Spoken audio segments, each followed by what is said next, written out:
Without a plan, even the most brilliant business can get lost. You need to have goals, create milestones, and have a strategy to set yourselves up for success. Good evening and welcome. This is Face the Nation. Our topic of discussion today is, as the economic crisis deepens, politics and the power struggle in Sri Lanka. Joining us this evening on the show are Harsha Nanayakara, attorney at law representing the National People's Power; Navin Dissanayake, former Minister of Plantation Industries representing the United National Party; Senthil Thondaman, President of the Ceylon Workers Congress, as well as Farman Qasim, President's Council, Legal Secretary of the Samagga Jala Balawegaya. Let's get the ball rolling today with Navin Dissanayake, former Minister of Plantation Industries representing the United National Party. Navin, nice to have you on board. Whoever thought with one nationalist parliamentary seat, Prime Minister Ranil Wickremesinghe would take up the top job, the second top job in Sri Lanka. What are his plans going forward for the country? I think it's a very pertinent question, Shamir, because at the end of the day, politics is about power. And you have to have an ethical code for the struggle for power. But politics is also the retention of power. So therefore, when all this happened, I think from the 9th onwards, after Mahinda Rajapaksa resigned, the question of the premiership came up.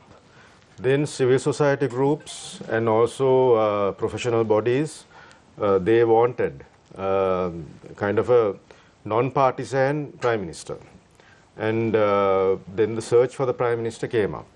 So I can distinctly remember three names that were at the front as front runners. One was obviously the leader of the opposition.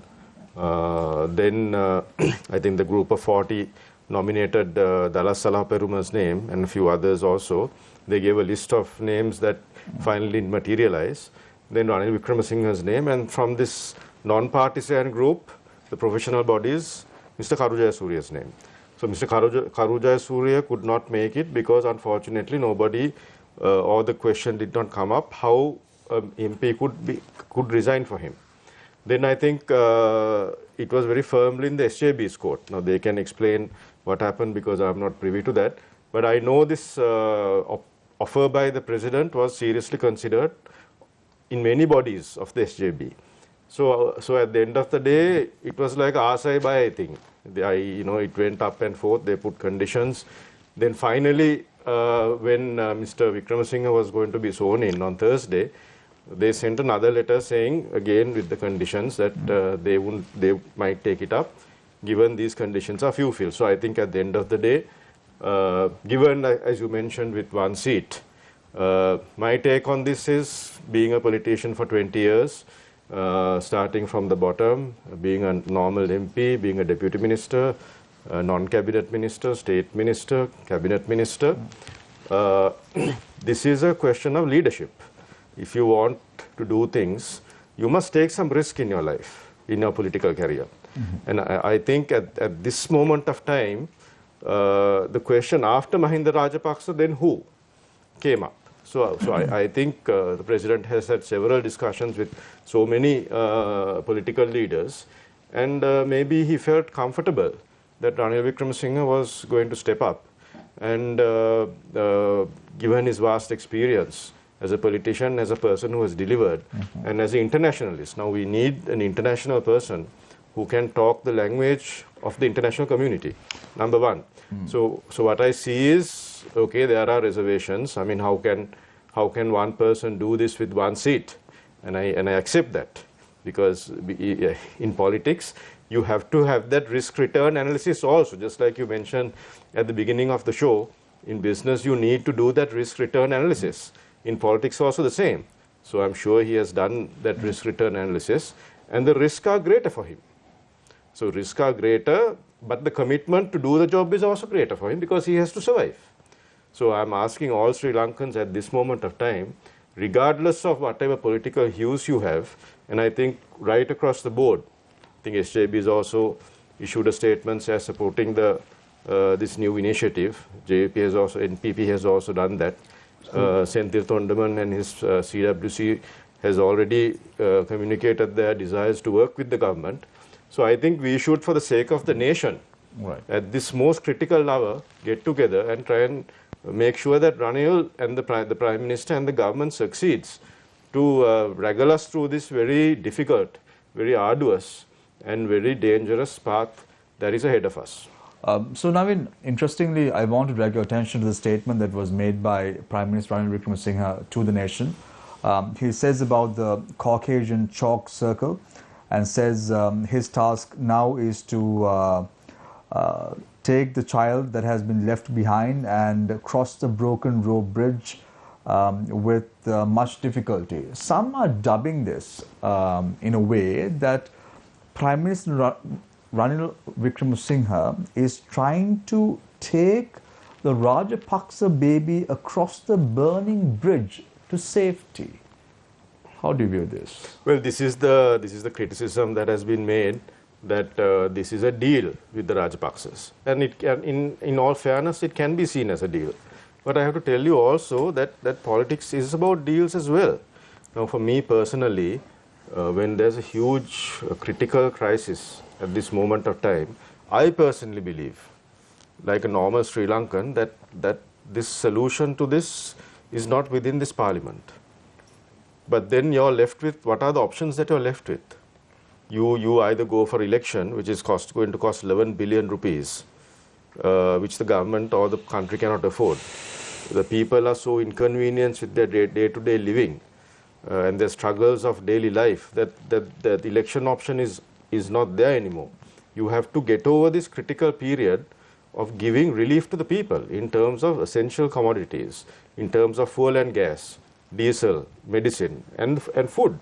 So I think in that context, the conversation that Ranil Wickremesinghe and Gotabaya Rajapaksa had would have been to get over this critical period.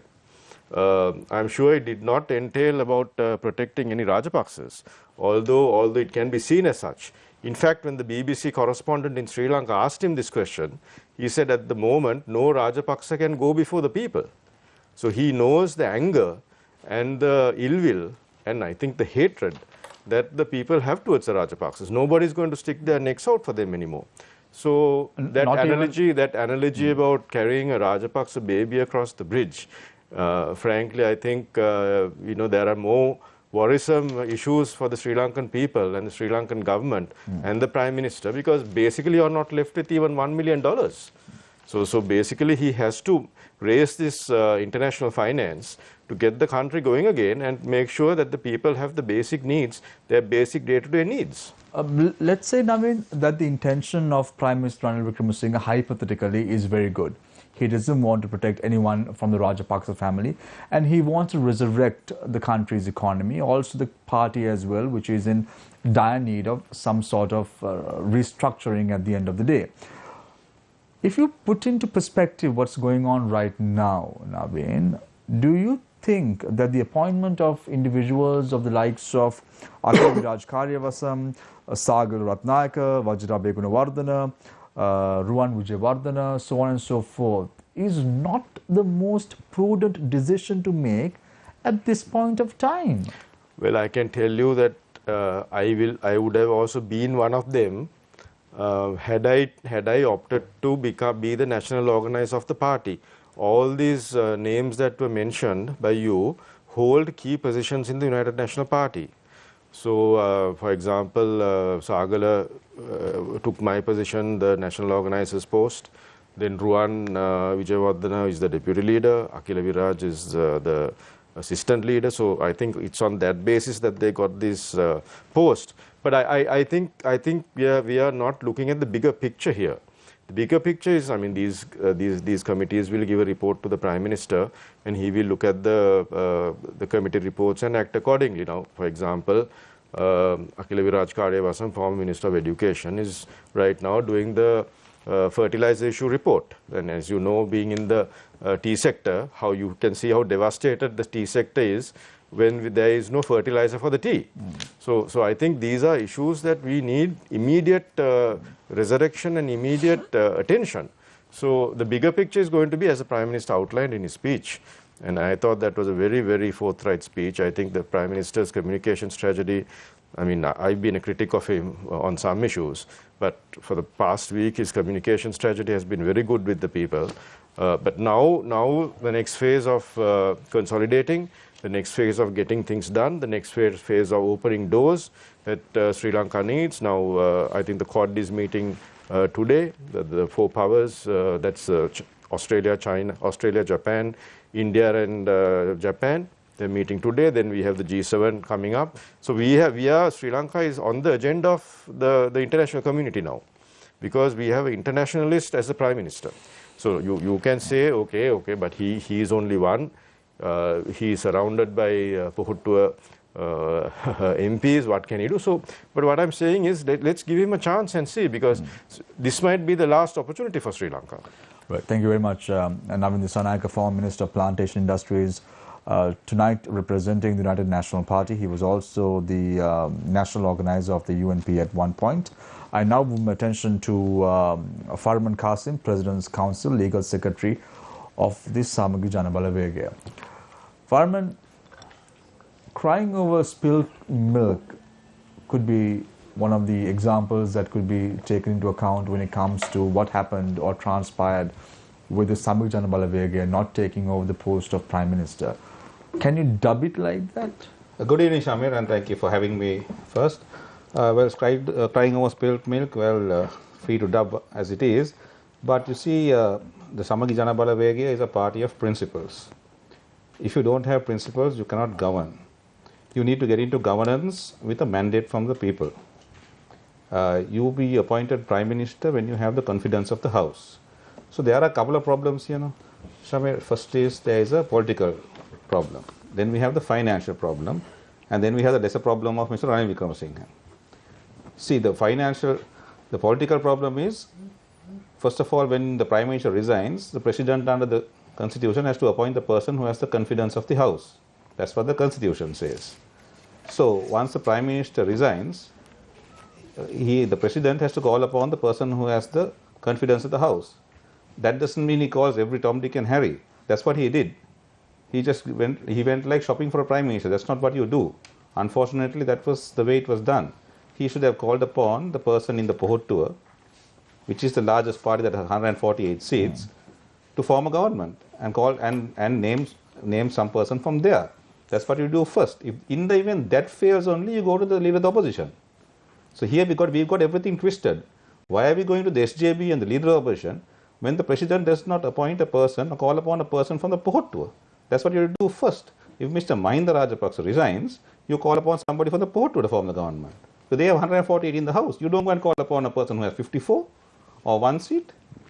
This defies logic. This is not governance. You see, we've got everything twisted here. Because of these financial problems, we've got the political problem twisted also. So as I said, there's a political problem, then there's this financial problem, and then there's a lesser problem of Mr. Ranil Wickremesinghe, who has now been appointed with one seat in Parliament. So this whole thing does not make sense. So in that context, when Mr. Sajith Premadasa was called upon to form the government, he specifically said, look, these are my conditions. Because you have the majority in the House, your party, or the party that brought you into power. The Sri Lanka Pojjana Peramuna, the President contested under that. So his party has 148. So if I am taking over government with 54 seats, these are my conditions. And those are very legitimate conditions. You can't just walk into power. That's not right. That's not ethical. That's not moral. That's not legal either. So Farman, just a couple of days ago, we saw in Parliament how the leader of the opposition, Sajith Premadasa, said that he's willing to work with Ranil Wickremesinghe with regard to the medicine issue in the country. But a few days after, two MPs of the Samagi Jana Balawegaya was poached by the government, that is, in the likes of MP Harin Fernando and Manoj Nanayakara. What is the stand of the Samagi Jana Balawegaya now with regard to supporting the government moving forward?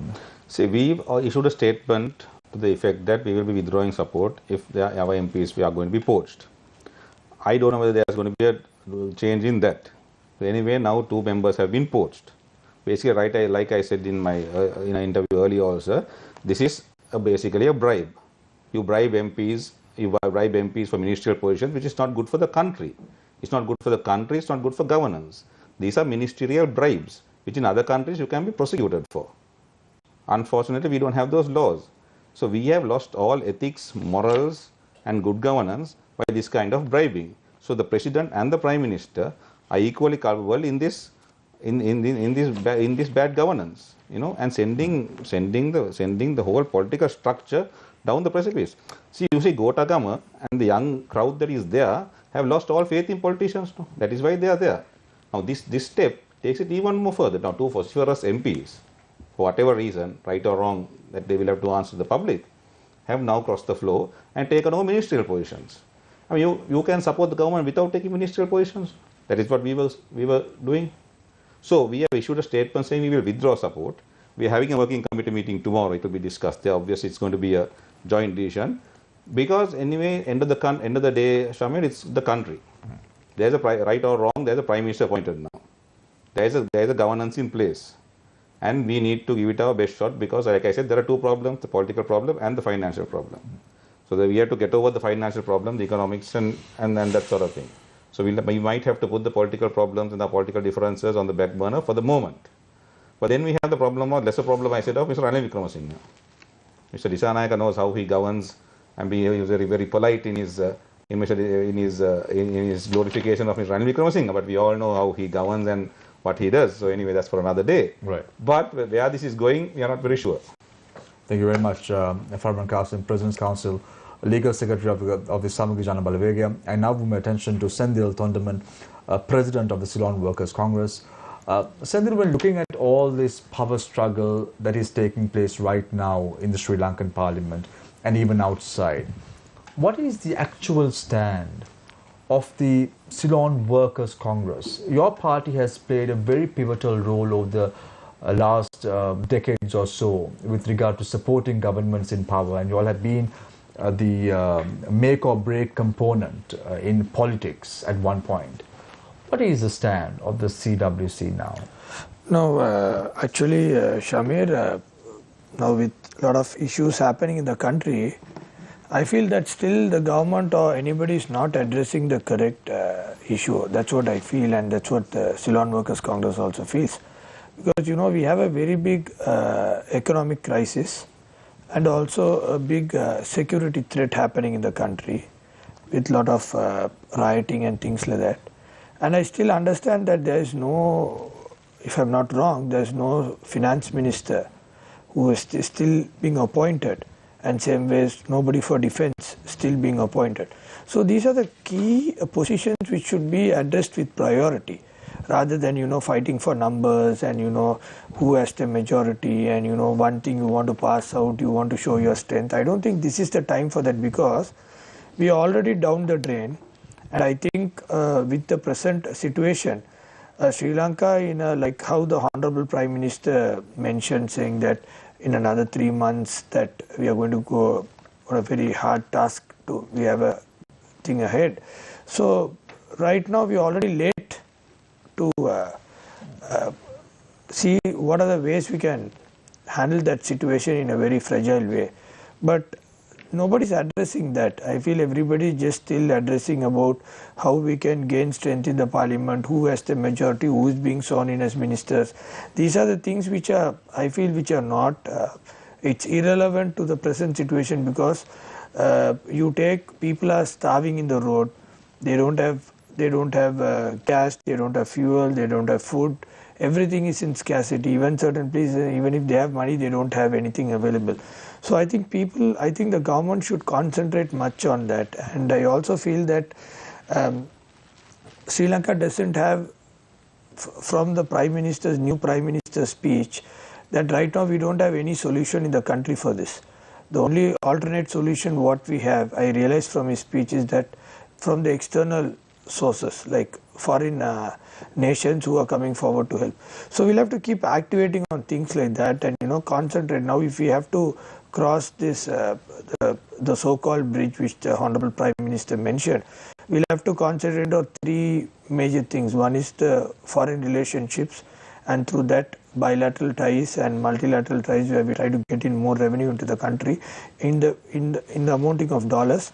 And same way, second, the country's security, and third is the finance. So all these three put together. So these three prioritized must be looked. That's what I feel, rather than the rest of the other things. So then in the coming few days, would your party accept a ministerial position of the present government and start working together with Prime Minister Ranil Wickremesinghe in his efforts to bring back the foreign currency that you're talking about? No, actually, we supported the interim government. That in the sense, now Honorable Ranil Wickremesinghe, after taking as the Prime Minister, we extend our support for him to run the country, because if not Honorable Ranil Wickremesinghe, whoever would have come as the interim government, form the interim government, as the nation should go forward, yes, definitely we would have supported. So we want Sri Lanka to go forward. But taking position and all that depends on the economic revival plan which is being given by the whoever is going to rule the country in the interim government. Now, Honorable Prime Minister Ranil Wickremesinghe has taken the responsibility to rule. So we are looking forward for an economic revival plan being given by them to see how it's going to work. We don't want to rely on astrologies and do politics. We want to see a clear working plan, clear calculation. How is the next 6 months going to go, and how are we going to recover in this economic revival? What are the plans we have? And when we look into that, and if we feel that is yes really worth it, of course we would like to always work on a common goal where we can support the government and take responsibilities and go forward. Because at one point, Sendil, you all withdrew support from the Gotabaya Rajapaksa administration, and you all said that you all will support at one point, then you all said that you all won't support, and then you all said that you all want to withdraw support. So there was a mix-up of positions of your party as well during the recent past. So right now you are saying that unconditionally you all will support the Ranil Wickremesinghe government which is in play now. No, you're wrong. Once we withdrew the support from His Excellency President Gotabaya Rajapaksa, we never said we are going to support them back. Once we withdrew the support, then we officially declared it. And even before that, we never said that we are going to withdraw support. It was decided on that week, and we clearly declared that we are withdrawing our support. After that, we never at any point said that we are supporting the government and we are coming out, we are supporting government. We never mentioned at any point that. And same way next, now Honorable Prime Minister Ranil Wickremesinghe, yes, we have already had a good working arrangement with him in the previous regime when he was the Prime Minister of the country. And we are looking forward now. I don't have time to pick up my favorites. Now the only option is, if I want Sri Lanka to survive this race at any cost, whoever comes forward to take this government forward, like now, like Honorable Ranil Wickremesinghe, who's already been 5 times the Prime Minister of Sri Lanka, has a good vast knowledge about running the country, and he knows about the country reserves. And if he's not able to take it forward, I don't think right now nobody else is going to again come and replace and take it forward. Right. So on that grounds, not on a political party interest, on a nation's interest, yes, we are supporting him for him to take forward. I didn't mention that word unconditional. I said we are supporting him to take forward his good deeds to restore the nation back. And for us to take any responsibilities, we are looking forward for a good economic revival plan to be given by the Prime Minister and the Finance Minister who is going to be sworn in, which should be justifiable for us to take forward in that regime. Thank you very much, Sendil Thundaman, President of the Ceylon Workers' Congress. I now move my attention to Harshana Naikara, Attorney at Law, representing the National People's Power. Harshana, 3 members in Parliament, 55 members for the Samagi Jana Balawegaya. One person reigned supreme at the end of the day when it came to the battle for the post of Prime Minister. Aren't you all sad that you all lost the plot, at least to be a formidable player in this interim government which is in play? Well, I don't think we lost the plot at all. It's quite the contrary. Because remember, this is not a Ranil's government. This is a Pohottuwa government. As my friend was explaining earlier, in the constitution says, whoever the president is of the opinion who will command the will of the majority of the parliament. So right now, Ranil Wickremesinghe is staying on not because he has a majority, with the help of the Pohottuwa people. That is one. Secondly, you are asking, saying that this is an interim government. I don't know what basis you have for this, because this is not an interim government. Ranil Wickremesinghe has not said so, neither has Gotabaya. Because we had an arrangement, we also put up a proposal forward, where interim period was to be run for a fixed time period. And this is not in that manner. What we have had here, although Mr. Disanayake will not agree with me, is that the Rajapaksas, finally the pent-up anger of the people came. You see, it's like this, Shamil, you cannot run a country just by hanging on to a constitutional clause or just the laws. You need the will of the people, consent of the people. Parliament must reflect the will of the people. Without consent of the people, you cannot run a government. This parliament, this government rather, was believed at the beginning, not anymore. That's why the slogan came, Gota go home. It is not just for Gotabaya, but for the entire administration to go. Because people very patiently gave them 1 year without a problem. Second year, they knew things were not going well. So the public said, give us fertilizer, give us that, give us that. Finally, they felt it's pointless asking them anything anymore. We must ask them to leave. So right now, what you have is not the will of the public in this parliament. It changed drastically. In fact, it's a distortion of democracy. Because 6.9 million people voted Rajapaksa in, and at the same time, voted out Ranil Wickremesinghe. But now, suddenly, that 6.9 million votes are being used in a constitutional form for him to be the Prime Minister. So this parliament does not even reflect the will of the people. We believe the first step to solve any issue is a political issue connected with economics and social stability. That is, people must trust this parliament and this government. There is no trust. So we proposed, after the interim period, to go for a fresh mandate, after stabilizing the most essential things.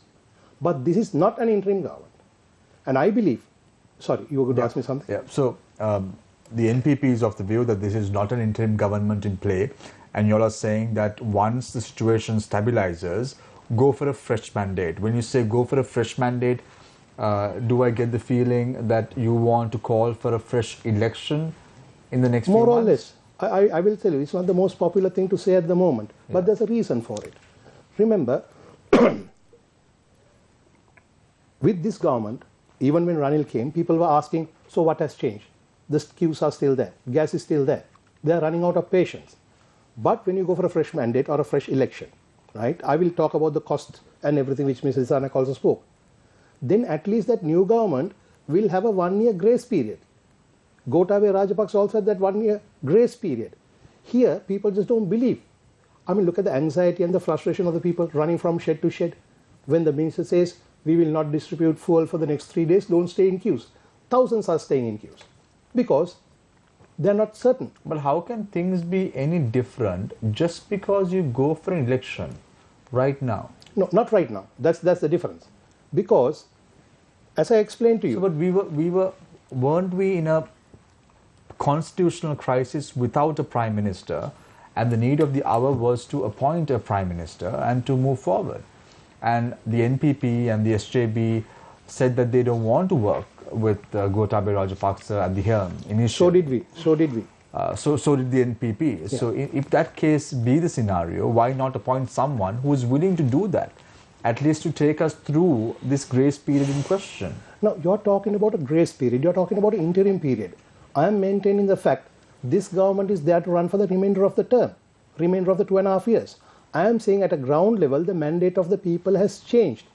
This parliament does not reflect the mandate of the people anymore, as I explained earlier. This is not an interim government. If so, what is the time frame? What are the certain tasks? And why do you need such a mammoth cabinet? You don't need that. What I am trying to say is this, Shamir. Basically, for the solutions to work, people must trust their government. This government is not trusted. When it's not trusted, whatever the solutions or the patience expected will not come. So therefore, I'm not saying go for immediate election, but you must have that fresh mandate. Only then that government will have a grace period. Right. So Harshana, let's say that the NPP is saying to go for a fresh mandate. Not now. Elections. Not now. Not in this point of time, but in the future, probably 6 to 7 months from now. Yeah. Tell me, what would the NPP do first with regard to getting back the foreign currency needed for the country? Well, as I said, I mean, not as I said, but as our party says, there's no magic. It's going to be a tough time ahead, and we have to work on it. And Isn't that the same thing what is been articulated by Ranil Wickremesinghe as well as the Prime Minister? Of course, yes. This is not something that they said it for the first time.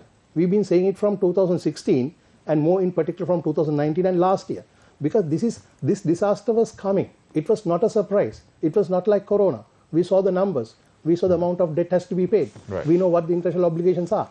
So this was something that we could have planned for. And the experts did advise.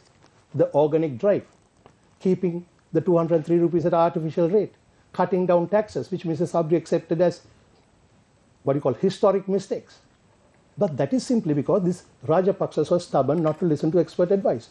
We said all that. So what Mr. Ranil Wickremesinghe said, of course he do put it eloquently in nice English, but the same thing that we said 2019 as well, and so did others. What I am trying to say, our plan for the economy, there's long term and short term, but the first foremost thing will be to solve these burning issues. For that, there's no other option. About 2.5 years ago, if you asked me this question, my answer would have been different. But now, we will have to borrow. We will have to go to donors, because otherwise we cannot sort out the immediate burning problems, right?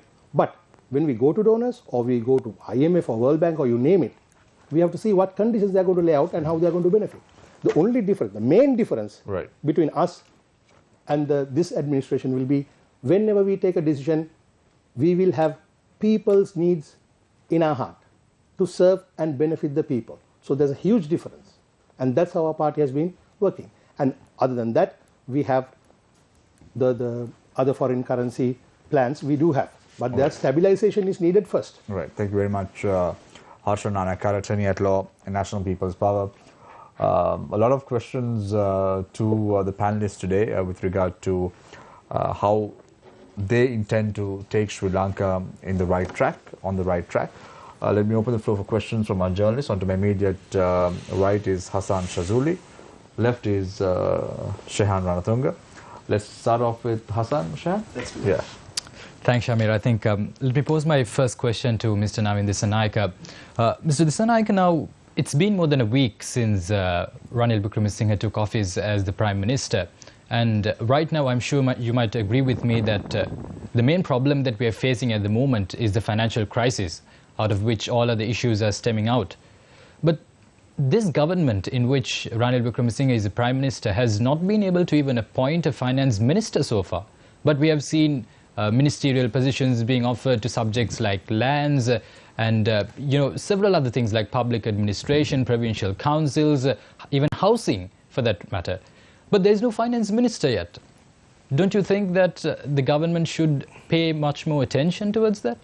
Well, the government should get that finance ministry slot absolutely correct, because the pivot is going to be the next 4 or 5 months. The pivot is going to be on that. So most likely we will have a finance minister in the next couple of days, and I have a feeling it will be the Prime Minister himself, and it will be a super finance ministry, and then we will have to get this bridging finance sorted out. So I mean, we are looking at $4 billion as bridging finance. So you're looking at basically 400 million for fuel and 200 million for essentials. That's 600 million into 10 months. So if you look at, there are some certain programs that are there in some countries. I don't want to mention the names of the countries, but it's possible to get this going. You need a very professional approach with a very professional finance minister and a good financial team. So I am silently optimistic that $6 billion in the context of the modern world, if you look at certain financial institutions, for example, like BlackRock in the US, I mean, they transact something like $6 to $7 billion a year easily. Their balance sheet is about $100 billion. So in terms of the modern world and the globalization, $6 billion is not a big amount. Yeah, but now If you look at the power blocks, if you look at the power blocks, the US, the European Union, Japan and India, if you can raise 1B from them each as a grant, I think that's the kind of formulas that we are looking at and the Prime Minister is looking at. Yeah, but so when you take a responsibility like this, you have to deliver. Yeah, but either you deliver or you also end up as a failure. Yeah, but now, Navin, the best example is dragging attention to the statement that was made by Ranil Wickremesinghe recently to the nation. He says that we need to tighten our belts and it's going to be difficult times. And then he speaks about a concessionary budget being proposed in Parliament. What does that mean? No, I think again he's trying to give the carrot to the public, isn't it? No. I mean, thing is, in that speech, he was very right in the fact that he said, I have no option but to print money to pay public servants their salaries. I'm talking about the concessionary budget that he was supposed to be presenting. So when your finances, when your income and expenditure is so off, Shamir, you have to do a fresh budget. And then in that budget, you have to give some relief to the people. So how are you going to give that relief? You have to cut from somewhere. Already, as you know, state expenses are at a severe constraint. They're in a totally windfall situation where the people cannot, given the economic conditions that are there, people cannot have 3 meals a day. So this is the problem. Now the gamut of the problem is, now, if the IMF is coming in, and as you know, there's a lot of controversy about the IMF, the first thing they do is to cut these socialist kind of programs, the welfare programs. So, on one hand, you have to, I'm sure you've heard of these Latin American countries which have fallen and which have gone for the IMF prescription, how the people take to the streets and throw the governments out. Because there's so much of anger and hatred when you cut the social programs that are welfare programs that are there. So it's going to. Yeah, but Navin, the IMF does not prescribe that social welfare programs have to be cut off. What they propose is try to tax the wealthy to support the poor. That's the usual mechanics, how the IMF works. They don't immediately say cut something from the poor. In fact, they say that social welfare programs have to be implemented in order to resurrect the country's economy, because the poverty levels are something that is in the mindset of the IMF when they propose any sort of reform to the country. The IMF of the old is no longer there, I concede that. The IMF of the new asks the certain sovereign country to give the plan, and they go on the report of the government and of the country they go. But certainly we all have to agree that the IMF programs entail cutting of expenditure. So where are you going to already cut expenditure when you're spending about 80 cents on a rupee on paying debt? So already your public finances are strained. So at the end of the day, you have to make some cuts somewhere. Isn't it a case of financial discipline more than just cutting off public expenditure, like you say? I think there's a difference between the two, right? Financial discipline and also financial literacy, because you know, people expect things to be given, but on the other hand, you people have to know that what you can give has to be tied to your income. Because I think at the end of the day, we have a maximum of 400,000 direct taxpayers in Sri Lanka. The rest of the money is coming from the VAT tax, which this government reduced from 15% to 8%. So therefore, there's a huge gap in our public finances, number one. Number two is you have to immediately get the IMF seal of approval to go for a restructuring program. So all this is going to take time. But the key point that I'm trying to make is that you need $4 to $5 billion to fill the gap immediately to stop the queues. But so that is what Mr. Wickremesinghe hopes to do. But if the situation was that easy, we all know, Navin, there is no free lunch anywhere. We see countries like Zambia suffering now because they took ample debt from China, and they had to even sell off the ports that were belonging to the Zambian government at one point. And similar situations are being witnessed in Sri Lanka as well. So when you're talking about that $1 billion that comes as grants, that's a bit difficult to stomach. Who is going to give us that money? And why? No, I can tell you an Asian country that is very close to us, they are looking at things very positively. Because Is it China or is it India? No, I cannot mention the name. Right. It's a very rich country who's very close to Sri Lanka, who loves Sri Lanka. A certain leader of Sri Lanka, I can tell you the name, Jayawardena. Japan, you're talking about Japan. Yeah. Okay. He made a speech in San Francisco, Right. and the 70th anniversary of that speech is coming up. Right. So you're we talking about Japan. We saw even the ambassador Naveen. Yeah.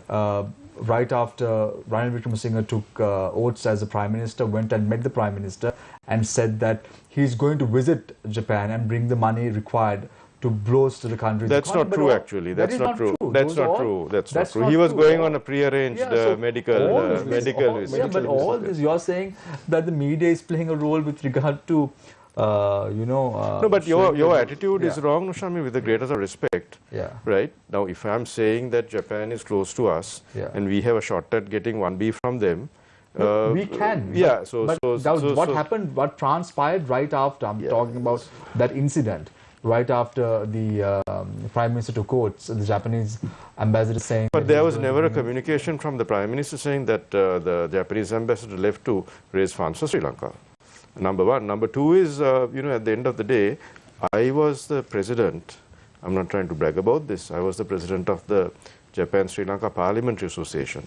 So I think I know a bit more than you about how the feelings of the Japanese are towards Sri Lanka.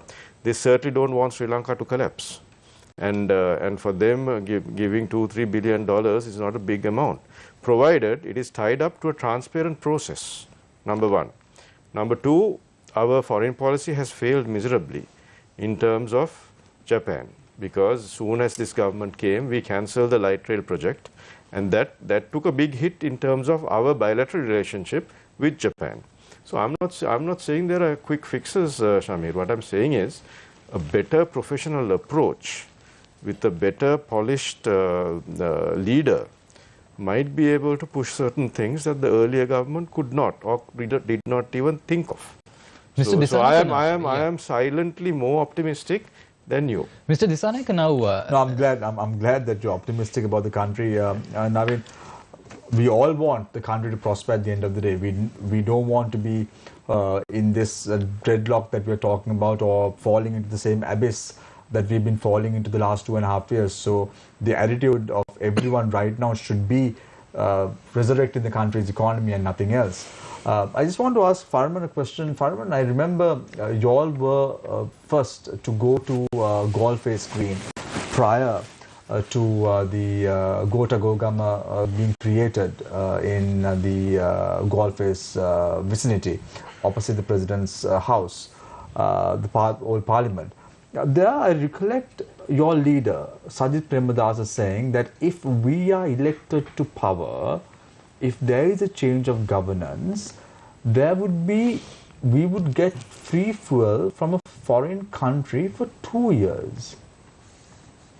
Yes, the statement I'm trying to figure out which country told that, and why can't the opposition leader get that fuel needed right now to the country, looking at the dire situation that the people are facing? Okay, first of all, Shamir, it's not free fuel for 2 years, it's free fuel on credit, not free fuel on credit for 2 years. That was also the exact words that were used. Okay. First of all, Shamir, you have to look at the problem as a whole.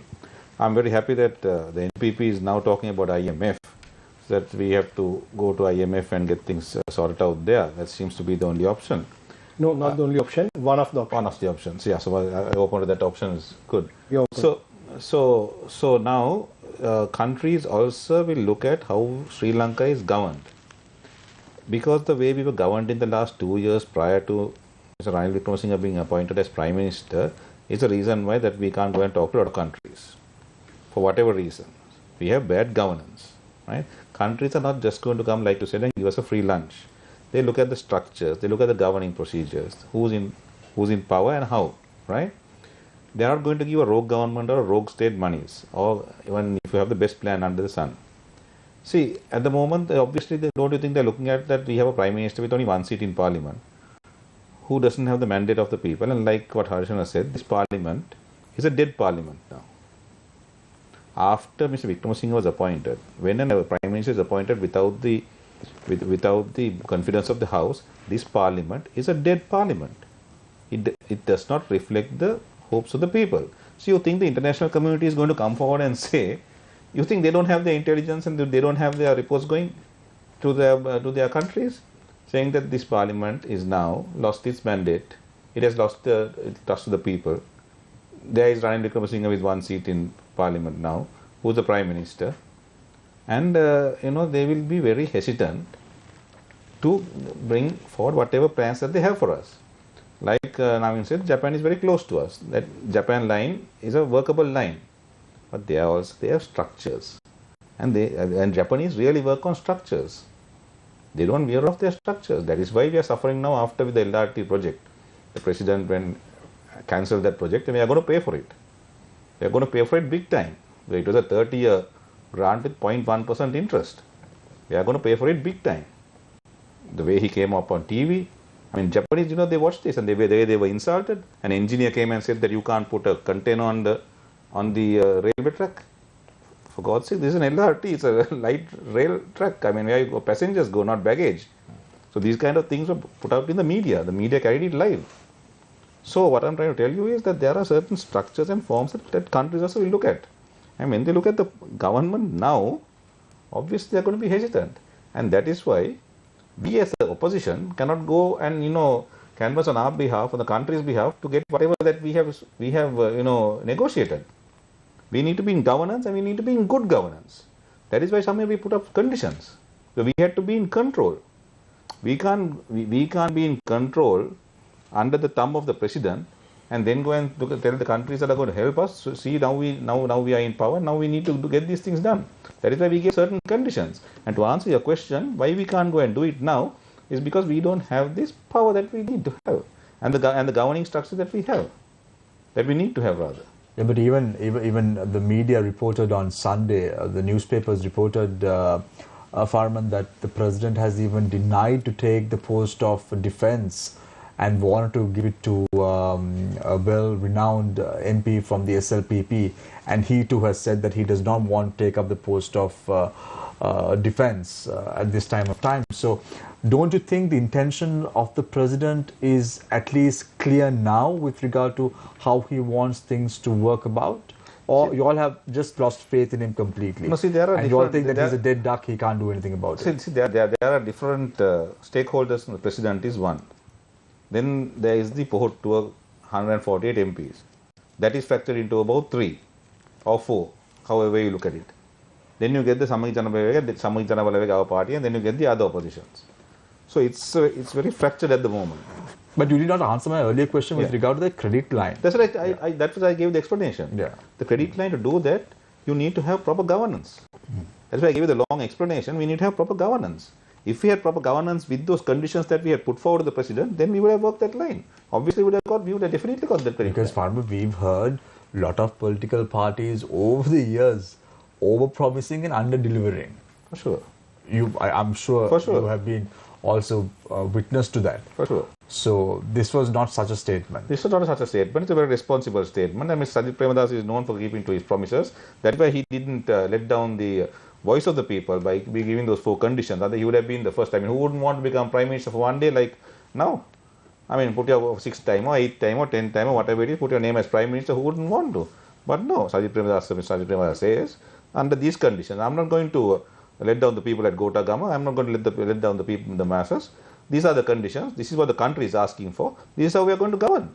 Right. And that was, I think, very noble. And people are not talking. I mean, people should talk about it and say this is the kind of politics we need in this country today. Right. So otherwise, we just pack our bags, go and take ministerial portfolios, prime minister portfolio. What is the meaning of this? Where are we heading as a country? Somebody takes a stance, and everybody should appreciate that. So, Senthil, interestingly, we are talking about bridge financing from countries. Navin all spoke about Japan coming to our help. If you look at the reserves that India has over 600 billion US dollars in its reserves as we speak at this moment. And we saw the manner in which how the Indian the South Indian, the Tamil Nadu government was able to donate 2 billion Sri Lankan rupees just yesterday through a grant as well.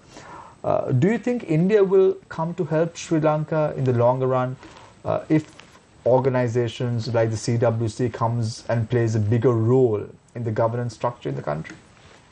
Now, Shamir, India has done its maximum what they can do.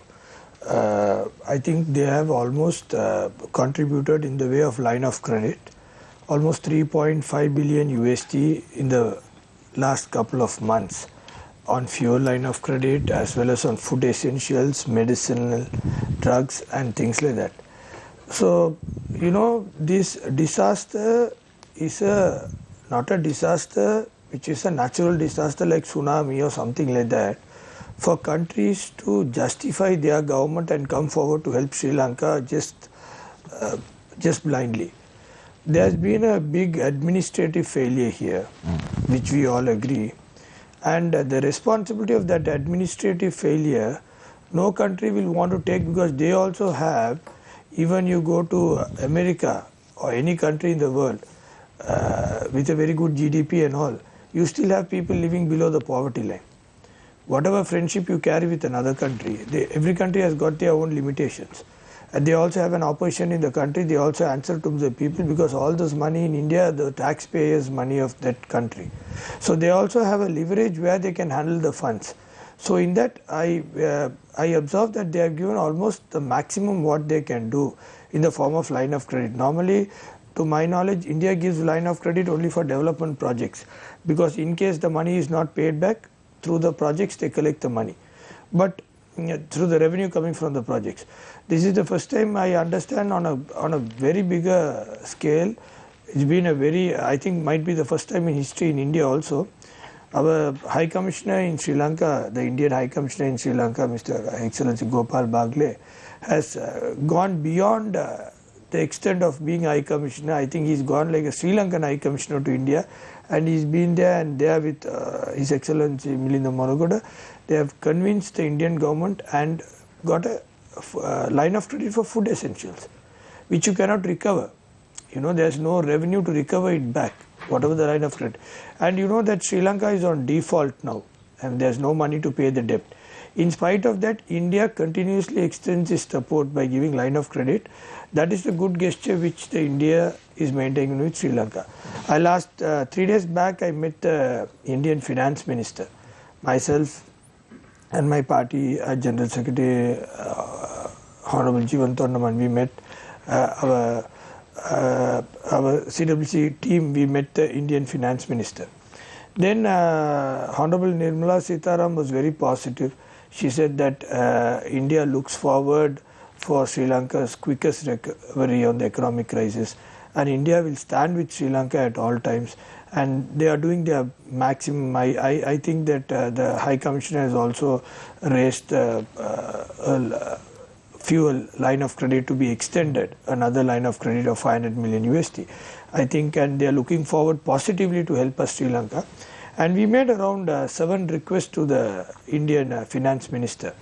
One was that the line of credit to be extended. Another one is a lot of food essentials from India which are banned from being exported. So I just explained that when these things come from Australia and faraway nations, the logistics and the time frame and all that is very high. Why doesn't India look at on G2G basis? Only when a private people import, you know, there are chances of them to re-export to another country and all things like that. When it's government to government, I requested India if they can have an exemption for government to government because we have a food crisis coming forward. So she said she will look positively on it.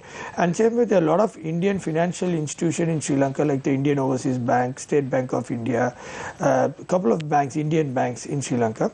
So I requested the Honorable Finance Minister if the Indian government, it's under her, if they can have a policy right now in Sri Lanka for the Indian banks to give more loans on a very minimum interest, so that the Indian companies in Sri Lanka as well as the Sri Lankan industrialists will be able to recover this crisis, because if these companies close down, then I think there will be huge people left out without work.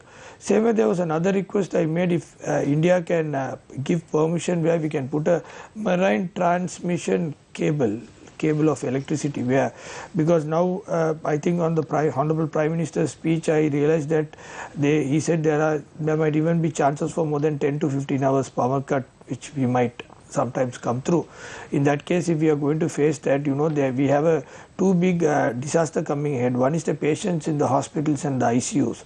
All the ICU patients, I think there must be the equipments which have life supporting equipments need proper electricity and current to run. And with this diesel shortage and things like that, I think that's a big danger. But isn't it sad, Sendil? There was a time in Sri Lanka we were discussing about transferring power from Sri Lanka to India, and now we're discussing about transferring power from India to Sri Lanka. Isn't it sad that where Sri Lanka has fallen into with regard to this entire equation of political corruption that has taken place year in, year out? Yeah, of course. So I'll just continue this. So, and then I'll just come with that. So then the second option was, there are a lot of industries in Sri Lanka which run under power, even in the tea industries. If we have around 10 to 15 hours power cut, I think most of the industries will shut down and they'll pack their bags and go to some other country. So then what happens is, we'll have lakhs of people coming to the road without job and things like that. It's going to be a very big crisis. So I asked whether we can have a two-way cable, Now in India, I think the power things are per unit 4 rupees or something, I think that's what they think. So if that comes around 20 rupees Sri Lankan, which is still affordable compared to the Sri Lankan price. And then when we have in future excess, we can again give it to India through the transmission. It's a two-way process. So I just requested that also. So they said they'll definitely look positively on helping that. Like what you say, that I agree that there was one time where Sri Lanka was in a position to give power to India. Now it's turned. Like what I said, there's been a big administrative failure. I will one point I'd like to mention, that I'll not agree only it happened after 2019. Yes, I agree that the last person is fully responsible, but we must now do a proper audit. All this started from 1980. We started borrowing money, dollars on different occasions. We must see whatever period these dollars were borrowed, whether was it borrowed in a constructive way. That is, if you borrow a loan, you must be in a position to repay back the loan. Was it calculated that way? There have been a lot of finance ministers, there have been a lot of presidents, there have been a lot of finance secretaries, central bank governors who have done different proposals. All this must be audited. What I said is, from the day one the foreign dollar was taken as loan till today, all this must be audited, and everybody is accountable for this. You always go catch the last person alone, the rest of the person always, they just wash hands and sit. So if everybody is audited in this, and we can find out exactly on this crisis how much of them take what percentage of this the default, whatever is now faulted, everybody has a stake in it. Whoever have ruled Sri Lanka by borrowing money in different periods, everybody has a stake in this, and whatever was successful project is always appreciable, and whatever has been failure, whatever government it is. So I feel that everybody should take a stake. And after 2019, yes, when I think when the government was handed over, they handed over with 7.5 billion USD. But when the government which came into existence in 2019 could not take forward this country with 7.5 billion USD, now with not even less than 1 million USD, I still have, because maybe the Prime Minister is new, because I want to encourage the Prime Minister. I don't want to any point demoralize his activities. Right. If we want to. So I'll come back to you in a minute. I just want to pick Harshana's brain when Farman said that at least now the NPP is looking at IMF as an option, and that's a positive. What do you have to say about that? No, basically, as I told you, we have short-term and long-term economic plans which involves increasing production, getting foreign revenue. But before we go on to that can only be done on one of our governments. But even when we come into power, what we are likely to have to solve, I mean, of course, if Ranil Wickremesinghe is going to solve all those problems, things are going to be fine, but somehow we doubt it very much, right? First thing we have to do is we will have to borrow. There's no other option available. What I meant was, whether it be IMF, China, India, or even Japan, whatever the country. But we have to be careful with their geopolitics. I think you raised that point in one of your questions to Mr. Dissanayake. That is, what are the conditions? What is the basis? Why some country would give us so much when we are even defaulting? Are they true friends? Or do they have any other geopolitical interest in their mind? Now, these things we will only know when offers do come. But right now, we will go to wherever we can for these immediate issues, but based on the conditions we have. Right. So IMF are not there. So Harshana, do you think if there is an election, hypothetically, in the next 6 months, as demanded by the NPP, that the NPP will have a good chance to form a government in Sri Lanka, devoid of the big players like the SLPP, the SLFP, the UNP, the SJB, and all those political parties aside, the NPP will have a better stand? And isn't that itself a selfish move in a situation where the country is facing a dire economic crisis? You assumed a lot of things in that question. So first let me tell my position. NPP does not demand an election. We don't demand an election. We are just stating a basic fact that this government is not reflecting the will of the people, nor does the parliament. In turn, demanding an election. Well, let me explain one at a time. Yeah. So therefore, when people don't trust the government, whatever the solution that comes will not be trusted. Thus, we firmly believe Ranil Wickremesinghe's job is to make sure the Rajapaksas are safe. He has no other plan than that. I'm sorry, I disagree with you on that point. That is his job. Nothing new. It's just a safe passage for the Rajapaksas. People will call it. What I'm trying to say is this, getting back to the question. We are having public's interest in heart. What we are saying is this. Every day this Gotabaya and Ranil Wickremesinghe government stays on, which is a distortion of democracy, and it does not reflect the will of the people. None of the stability that we need for foreign investments or anything else would come forward. That's what Farman was trying to say by not having a administration or good governance. But I think it's more of a plan. This is not, there's no plan. There's hope Japan will give this. There's hope this will happen. You know, even I like to hope because I'm a citizen too. Even I am standing in gas queues. So I also hope that Ranil Wickremesinghe will pull out a rabbit out of the hat. But as a politician also, we know his past track record. He's been Prime Minister 5 times. Yeah, so what I'm trying to say, the reason why we are saying a fresh mandate is required is because only then, because remember, belts have to be we don't even have money, Harshana. overstated. I'll explain. We don't even have money to pay our public servants at the moment. Agreed. How can we have an election at this time? Agreed. Isn't this the call of the 3 members of the NPP in Parliament? No. And do you think this reflects the wider majority's sentiment of having an election at this point of time? I don't think. Firstly, no. Firstly, Shamir, again, you're assuming things. No, I'm we not are not calling. assuming. No, I'm saying we are not calling for election right now. No, but you all are saying that We say election go should for an be interim called. government, stabilize the situation, 6 months, 8 months, 9 months, whatever necessary. Stabilize. Give the emergency things first. Right. In an interim Yeah. government, let's put into perspective. In an interim government, who is the proposed Prime Minister? We gave 2 proposals. One is to say that we don't have the numbers, we are only 3, right? We are only 3. So therefore, if somebody wants us to take the lead, we will take it, but other parties will have to help us with the numbers. Of course, that proposal is not going to go through. We knew that, but we offered it nevertheless. Secondly, we said, whoever wished to form, because the constitution says whoever commands the will of the majority of the parliament. So we know we only have 3. And we agreed to work with them. We did agree. Only condition was that because Gotabaya cannot stay there because people want him out. He's failed. He has failed and he has admitted has failed. Yeah, and people are not going to listen to a failed leader. So we were willing for that. We were willing to work in such a government. But this is not an interim administration, and neither did Gotabaya leave. People are asking for Gotabaya to leave, not Ranil to become Prime Minister. People never asked for that. So, again, let me go back to the earlier question. We are not demanding an election. We are just telling things as they are. In 2019, what we said became true. We said, do not vote Gotabaya. He's a weak leader. He can't do this. Well, at that time, we were reduced to 3% because they thought we were being selfish. Now, that 6.9 million, Well, under what we say is true. so Harshana- Secondly, we also said, Yeah. do not vote for SJB, at least put us 30 or 40 people inside the parliament in the election, because SJB will cross over and give the majority of the 2/3. And it did happen.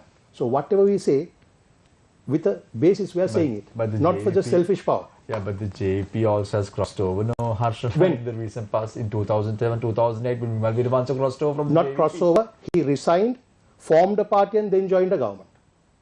So That's what happened. He didn't. And I'm not the JVP, as you know, Yeah, it's yeah, NPP. I know, but- And you have to go all the way back to 2007 even to find that piece of information. I can show these three parties, very recent ones. We do not, the only reason we do not sell out, we do not sell out. He left the party, formed anew his party and then joined. We do not sell out, we do not cross over, it has not happened. Navin, do you agree with Harshana's sentiment when he says that nothing is going to come with a good intention? When foreign nations come to a country, they come, as I said before, there's never a free lunch. There's always something tied up. As you mentioned before, we've known how Japan has helped Sri Lanka for many decades. When things have not been great, they've always come for our rescue. Right now, Sri Lanka is in a dire situation. Sri Lanka needs some money. Sri Lanka needs some support. And probably Japan is going to be the savior of the day. Do you agree with Harshana's statement that never a free lunch? The intentions should be very clear. Thing is, at the end of the day, you can be very rational and scientific about this and say, okay, foreign country A, what's the geopolitical interest this country has on Sri Lanka?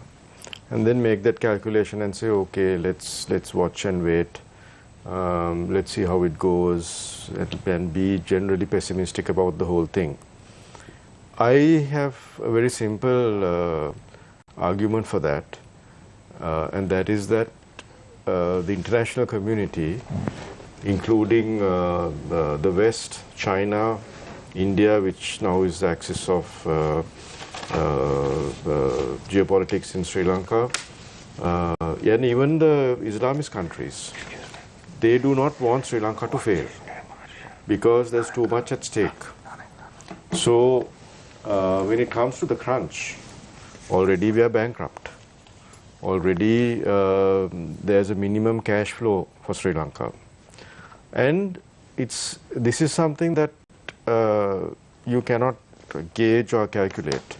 But I know instinctively, in my gut, and I can tell you this, that there's a tremendous goodwill for Sri Lanka amongst the international community.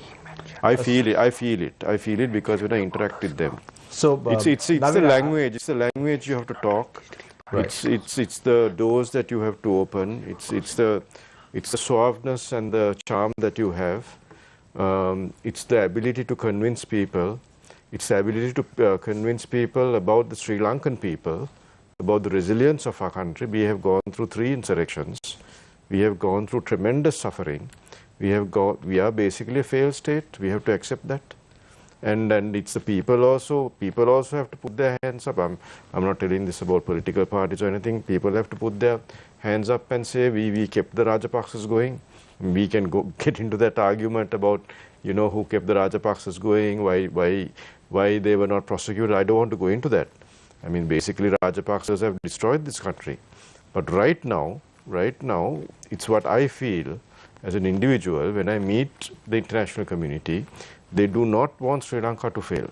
And No, they even have a tremendous amount of goodwill for Sri Lanka, But even the which cannot be 21st calculated. But even the 21st Amendment to the Constitution that was tabled today, the Bar Association has raised concerns that stating that the amendment will let President Gotabaya Rajapaksa keep most of his powers, including power to hold ministries, assign subjects to himself, appoint whom he wants as secretaries, dissolve parliament early, and unlimited powers to pardon anyone.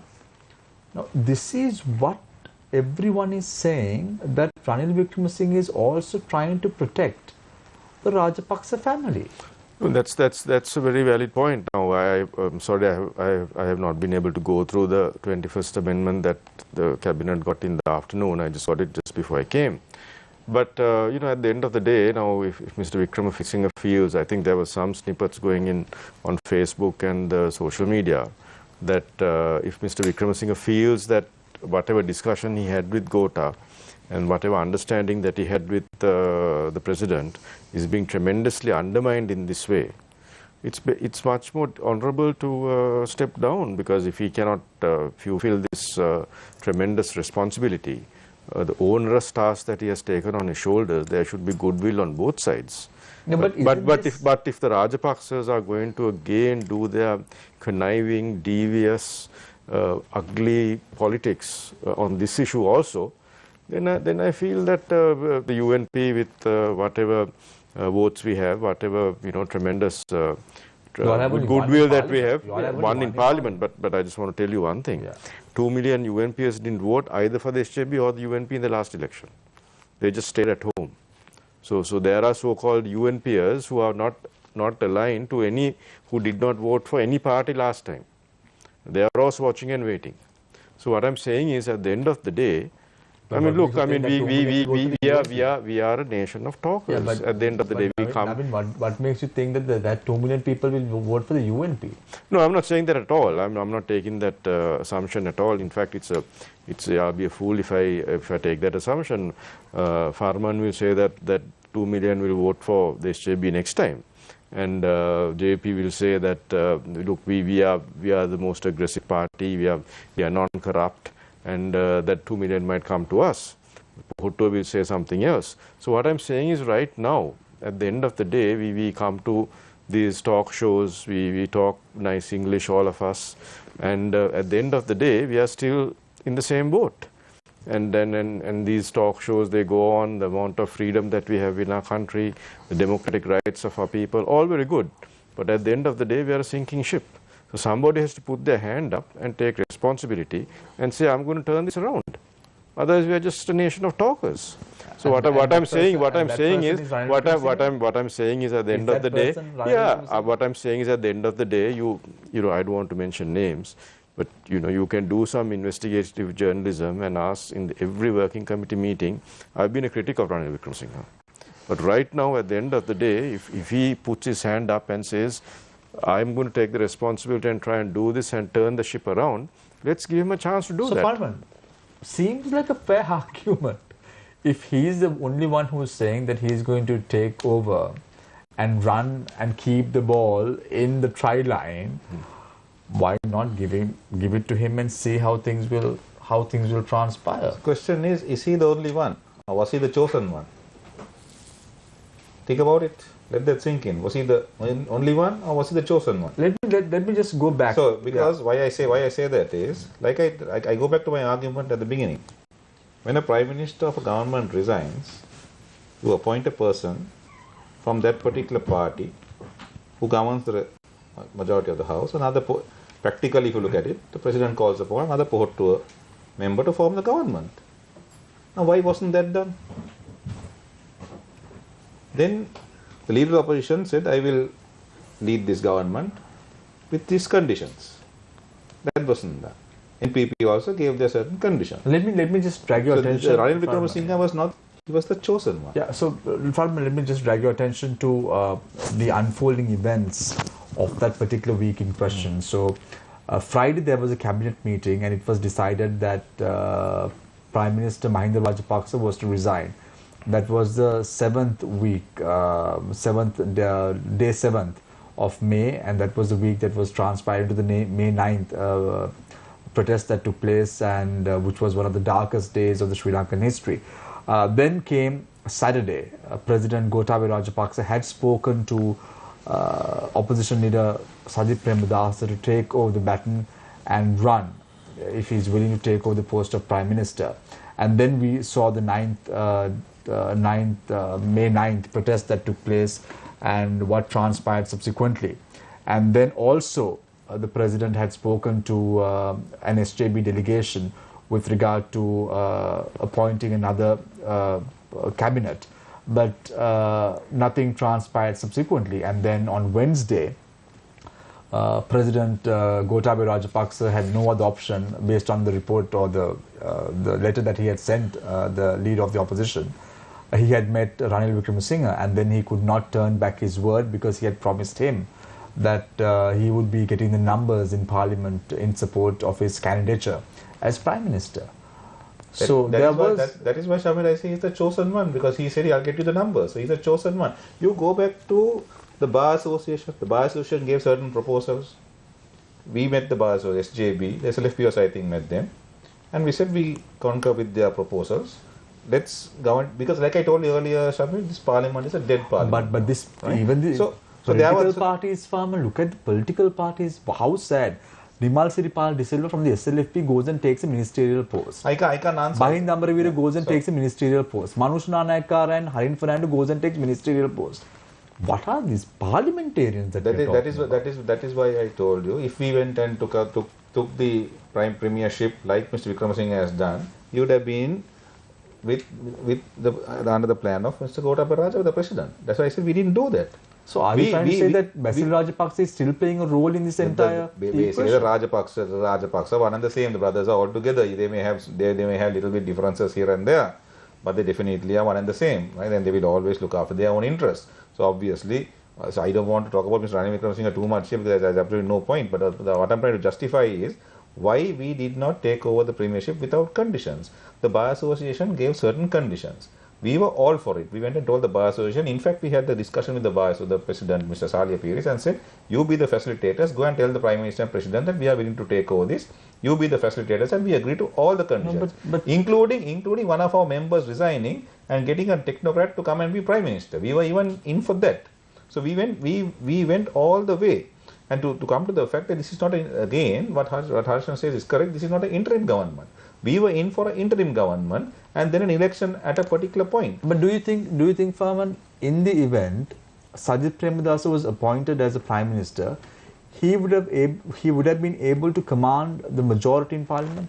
That is why we said we will give you these conditions, and the President of course has to look at the workings of it, and then we form a broader alliance. We had about 75 at that time, between 70 and 75 in the opposition, plus another 40 of the SLPP had said, okay, we will support you.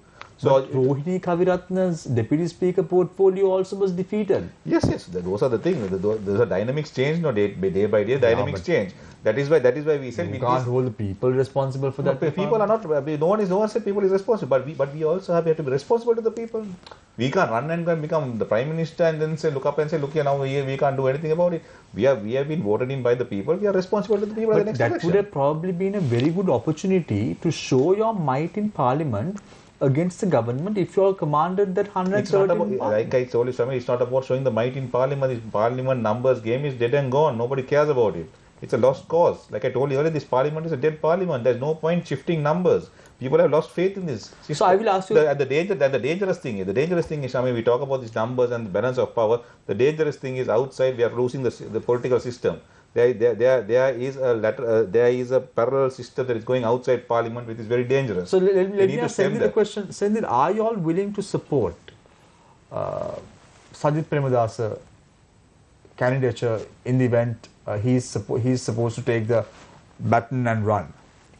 No, like how I said, anybody who had come forward to take this interim government, yes, of course, because like what I said, we wanted the country to move forward, not at this point just being stale at this point. We wanted the country to just keep moving. At least we see somewhere we can try to work out in a way that this country revives in this economic crisis situation. In the meantime, I just like to tell to one of the Mr. Harshan and Nanayakkara mentioned that saying that when you were just talking about his party, he suddenly jumped into my party and saying that all the compared to the other parties. I'm sorry, I do apologize. And I did not count you. And I'm very sorry about that. The process has nothing to do with you. Right, okay. I'm very sorry, I did not collect Right, okay, sorry. Because when you said the three, because we are the three. I'm sorry, I'm very sorry. That's all right. So then we just leave, okay, we'll just leave this and we'll just get going on the other one. Yeah. So now basically what I suggest would be better is you have a lot of talented people outside Parliament, and if President really wants to give a solution for this, he thinks that yes, I want to give a solution for this. Every field has got an expert in this country. You have the Porto has got a number of nationalist MPs who are being put from different sectors on different favorites and all different understandings they are put. They can almost, I think at least 10 is more than enough to resign. And then you can bring in expertise for finance, for medical facility, like that, for health, like that, for everything you can bring expertise inside as nationalists, not politicians, from different field who have a practical knowledge plus theoretical knowledge. You get them to those positions and appoint them as ministers. I think an expertise being a minister will now at least bring some solution to the country. Same way I feel most of the ministries, all the ministries don't have well equipped and well advanced and well knowledgeable government officials. Maybe every ministry might have 7 or 8 very well practical knowledge and advanced thinking people. So we have to pick up all the best out of the lot from all ministries as of now and put them all in the finance ministry, so that the entire finance ministry is 100% active.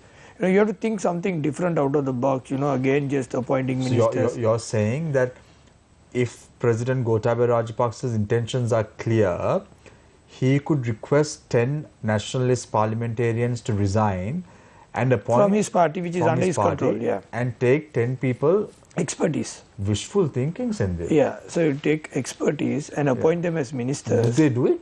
No, that's what I'm just giving a suggestion. Yeah. So if he wants to give a solution now to the people, rather than when the second cabinet was appointed, I gave an open statement saying that when Porto had their best players as the ministers, and when they couldn't handle the crisis, the second, the backbenchers were appointed as ministers a month back.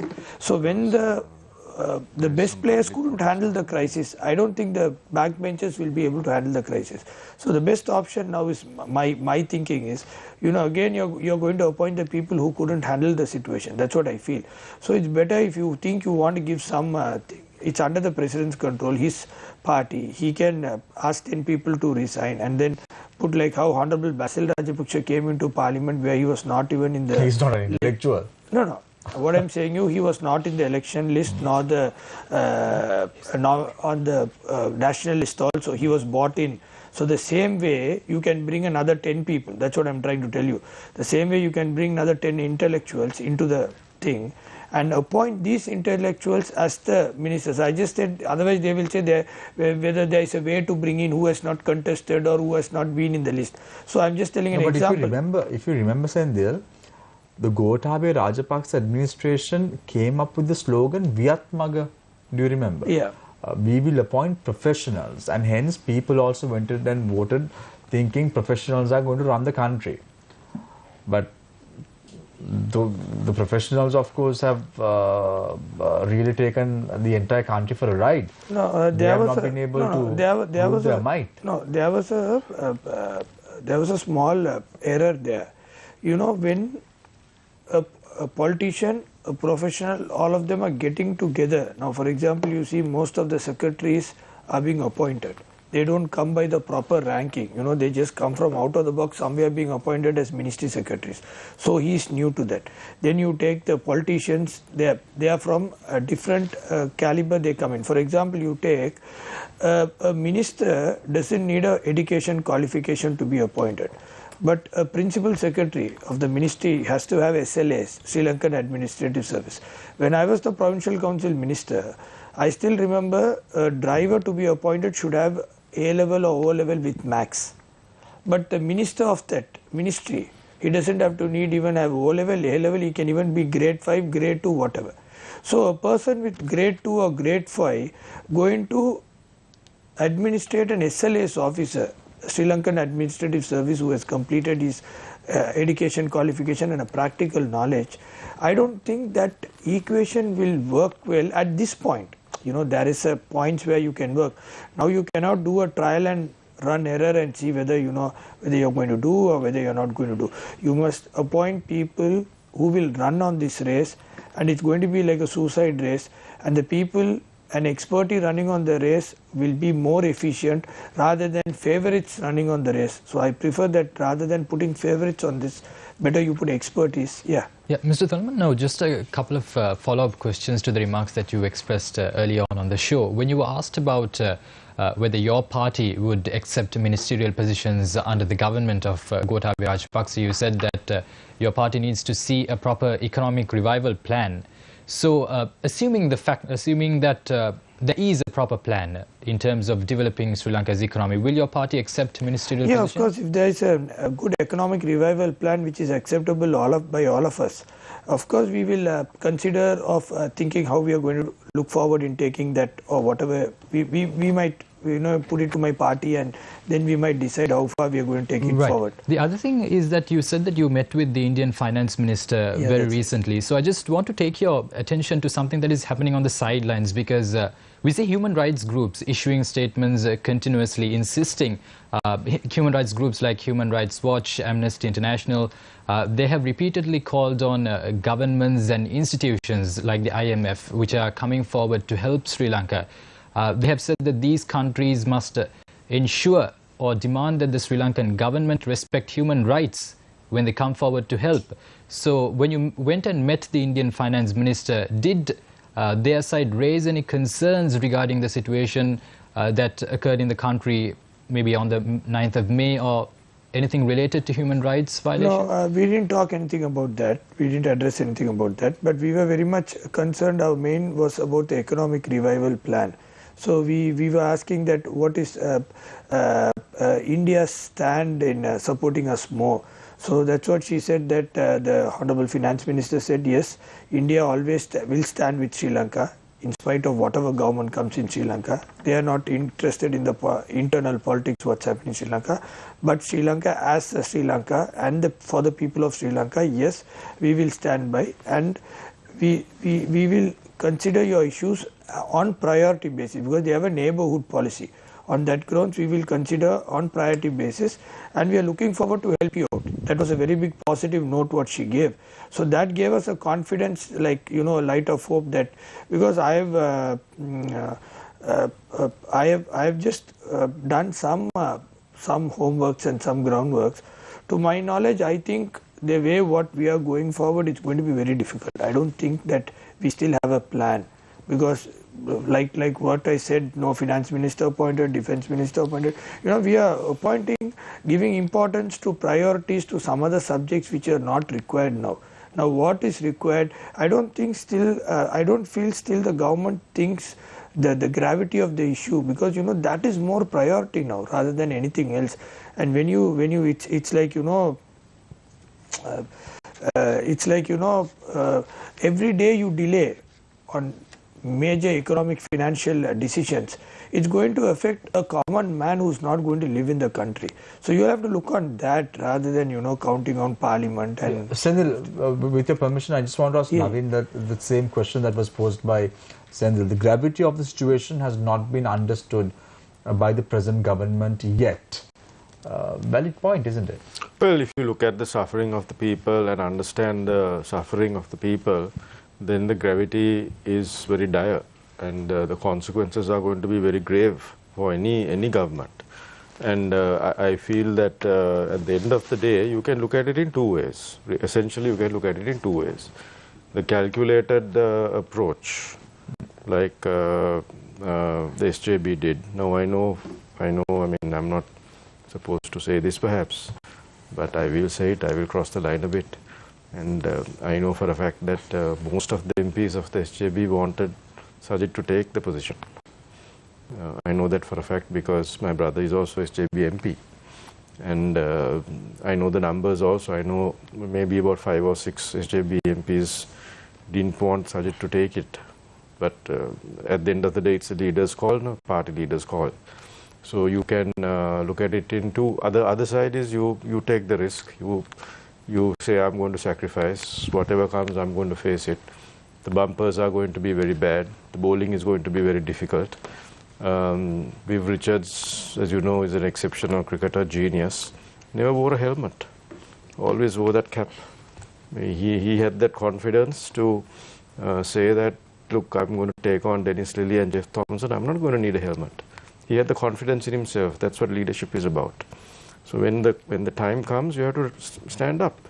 So I believe in that. That's why No, gravity of the situation has not been understood. But I want to pose the same question to Farman with regard to the numbers that Naveen was talking about, whether or not majority of the parliamentarians said yes or no to Sajid Premdas taking over the post of Prime Minister. But gravity of the situation has not been understood by the President or the Prime Minister yet, because not appointing a finance minister, not appointing a defense minister, because we saw the manner in which how the Hindu had reported recently with regard to the national security of the country being under threat as well. So yeah. I don't think that's a correct assessment. Gravity is, as you know, we are basically on deathbed now.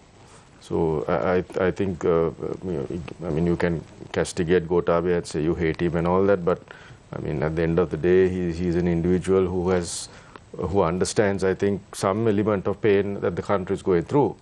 I think all these intelligence reports, we have intelligence agencies. I mean, they read the situation, they give reports.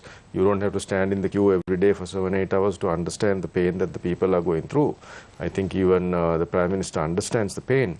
The gravity of the situation is the financial gravity, the financial consequences of basically a default and bankruptcy. So at the end of the day, what do you do? Because you need, like I said, essentially, you need somebody to put your hand up and say, look, I am taking the blows for the country, and that's what I mean. I don't for one moment put my hand up and say, look, this is the right move, right? But I'm saying in terms of pure leadership, that if you're a leader, you have to stand. You're also suspecting that Ranil Wickremesinghe can't take us through. No. I hope he can take us through, but as a party with one seat in power, with one seat in parliament, I think he has squeezed his way through, and he has shown more leadership than the others. That's what I can tell you. Naveen, tell me, now you were the national organizer of the UNP. You probably would have got the most number of preferential votes than any other member put together in the UNP at the 2015 general election as well. Why did you step down from the post? No, there was an internal party debate about the positions. We had a very progressive team with us. Arjuna, myself, Ravi, we were thinkers of the party, and we gave certain formulas to Mr. Wickremesinghe, and then we told him if these formulas are done, the party will get rebranded. The party will have a better following in the country, and the UMPs will also come back. There is a sense of hope that the party will then have. But unfortunately, some people scuttle those progressive ideas. But we never, I personally never, apart from, because I have learned my lessons very bitterly, Shamir, about internal party politics. I always stood for talking sense and talking rationality within the party. I never took my fight outside. Arjun and I had a press conference and we said we are not going to take any post, but we remained in the party. So today also I'm speaking to you as a district leader of Nuwara and as a working committee member. Right. So Naveen, you all have seen the deterioration of the United National Party over the years. Since 1994, your father is a celebrated UNPA who did a lot for the country.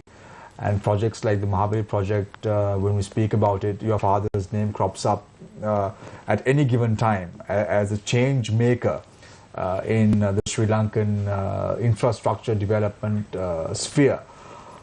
You all have seen Ranil Wickremesinghe taking down the party step by step every year, deteriorating party to a level that you all were not even able to win one elected seat in parliament, and the seat that you all got was a nationalist seat, and that too was occupied by Ranil Wickremesinghe after nearly 2 years after parliament elections being held. Can this man, who has not been able to resurrect the UNP for a considerable period of time, take us through as the Prime Minister of this nation at a time we are facing a dire economic crisis? Well, I think experience also counts a lot. Now you mentioned about my father. Yes, today 65% of the power that is generated in the country is coming from hydropower, thanks to the Mahaveli and the other hydro projects like the Lakshapana. Also, in 1994, I just want to mention this to you, when everything was down and the party was in dire straits, again, when nobody wanted to take up the challenge of the presidential election, my father did that. He saw defeat in front of his eyes. Probably he saw death in front of his eyes also, because he had that RAW report saying the LTT was going to kill him. But he took the challenge up. That is leadership. So right now, at the end of the day, yes, the party has declined a lot. We only had one seat because the party got divided for various reasons. But at the end of the day, I still believe that whether it's the SJB or the UNP, the essential UNP thinking of right-of-center market economic policies is the best tool for Sri Lanka to go forward. So to do that, we need to breathe first, we need to survive, and then we can think about prospering.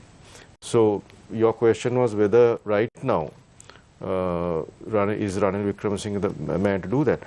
Frankly, I don't know. There are certain imponderables in life, and right now I think I'd rather be a philosopher than be a politician, because actually it's up for grabs. The whole country is up for grabs. All I'm saying is that one man has stood up and has put his hand up and said, I have the confidence to do it. So let's give him that chance. Yeah. So Farman, majority of the parliamentarians had wanted Sajid Premadasa to take over the post of Prime Minister, but he didn't do that. Is that true? First, let me respond to Mr. Dissanayake that Viv Richards of the UNP is Mr. Gamma Dissanayake, Mr. Premadasa and Mr. Lalit Atulathwadi. Definitely not Ranil Wickremesinghe. That has to. This is bias. This is bias. No, I'm just responding. If we are saying Viv Richards, you had an average of 8 for 40 odd with a strike rate of 80. It is definitely not. No, you got my sorry. Right? You got my analogy wrong. So what I'm trying to say is, I just said that Viv Richards was a man who didn't wear a helmet because he had confidence in himself. That's all I'm saying. He had confidence in himself because he has performed. Right? So if it was a Gamma Dissanayake, Ranasinghe Premadasa or Lalit Atulathwadi, we all would have had some hope or a lot of hope, right? Not with Mr. Ranil Wickremesinghe. Then let's get to the question whether we have, like what Mr. Thondaman said, whether the seriousness of the issue is at hand. What does Mr. Wickremesinghe do? He goes and poaches two MPs and appoints them as Minister of Tourism and Minister of Labour. Now, is that the burning question in the country today? This is clownery, no? He's playing the fool with the people. This is actually like a circus. I mean, what would you have done first, Shamir? You don't have to be a politician. I don't have to be a politician. We are not politicians. You would have appointed the Finance Minister and the Essential Services Ministries first. So has he grappled with this whole situation? No. His only intention is to destroy the SJB, destroy whatever the parties that are there. He's destroyed the UNP, destroy the SJB also, try which he will fail miserably, and then carry on with protecting the Rajapaksas. So this is actually clownery. It's an absolute circus that he is doing. And then with regards to our meeting, I don't know how Mayantha Dissanayake will keep everything confidential. I don't think he'll be talking to Mr. Dissanayake. I think they draw the line when it comes to politics. No, it's not only my brother. There are several sources that I have. That's why I said I mean, all our old buddies. Honorable family. They try no way. I don't know that they draw the line. They draw the line when it comes to politics. There is obviously debate in the party. Obviously, there are members who wanted Sajid Premadasa to become Prime Minister and didn't want to. That is why we came up with certain conditions. We came to a middle point and said, this is what the people want. We gave certain conditions. Under those conditions, Mr. Sajid Premadasa said, I will become the Prime Minister under those conditions. That is very clear. There is no divergence there. Under those 4 conditions, we would have become Prime Minister. And that is how we can take this country forward. If not, we can't take this country forward. The other option was to have an interim government. And also what Mr. Premadasa said was under these 4 conditions, it's going to be an interim government. With all parties involved. That's the only way we can go forward. There is no other way. Right. What Mr. Wickremesinghe is doing is just to protect the Rajapaksas, poaching from here, poaching from there, not understood the situation at hand. And just carrying on, Right. So let's take a quick commercial break with regard to the topic that we're discussing today. As economic crisis deepens, politics and the power struggle in Sri Lanka. Interesting thoughts by Harsha Nanayakara, Navin Dissanayake, Sendhi Thondaman, as well as Farman Qasim. We go in for a short commercial break and we would be back momentarily after this short commercial break. Stay connected, stay with Face the Nation. We will be right back.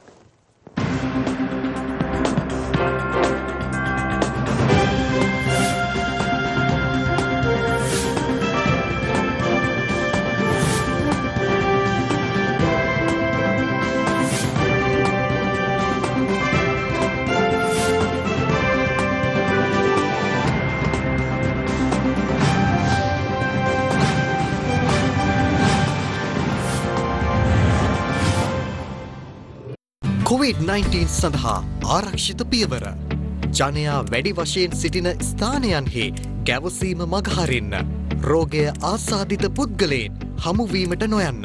මුහුණ, මුඛය, නාසය සහ ඇස් ඇල්ලීමෙන් වළකින්න. අනවශ්‍ය ගමන් බිමන් යෑමෙන් වළකින්න. මුඛාවරණය ඉදිරිපස ඇල්ලීමෙන් වළකින්න. We're stronger together.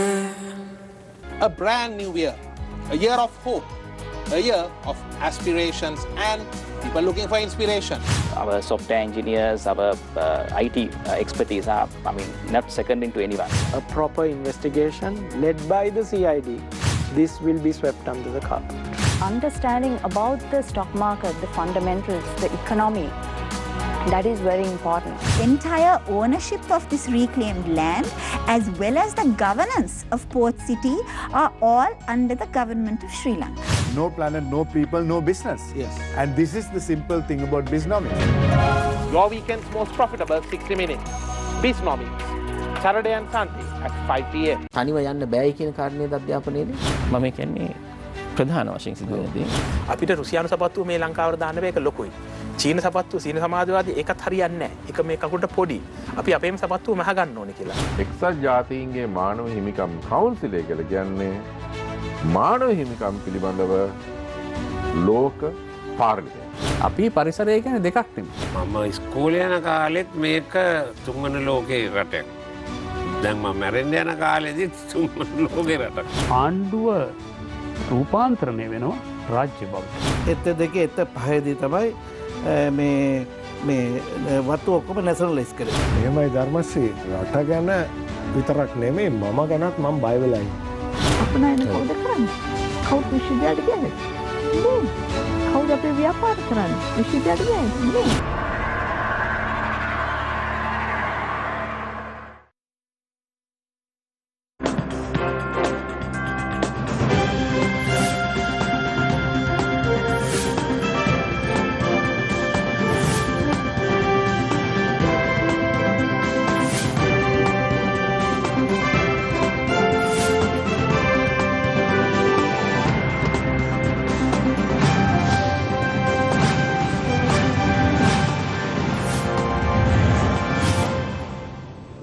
Welcome back.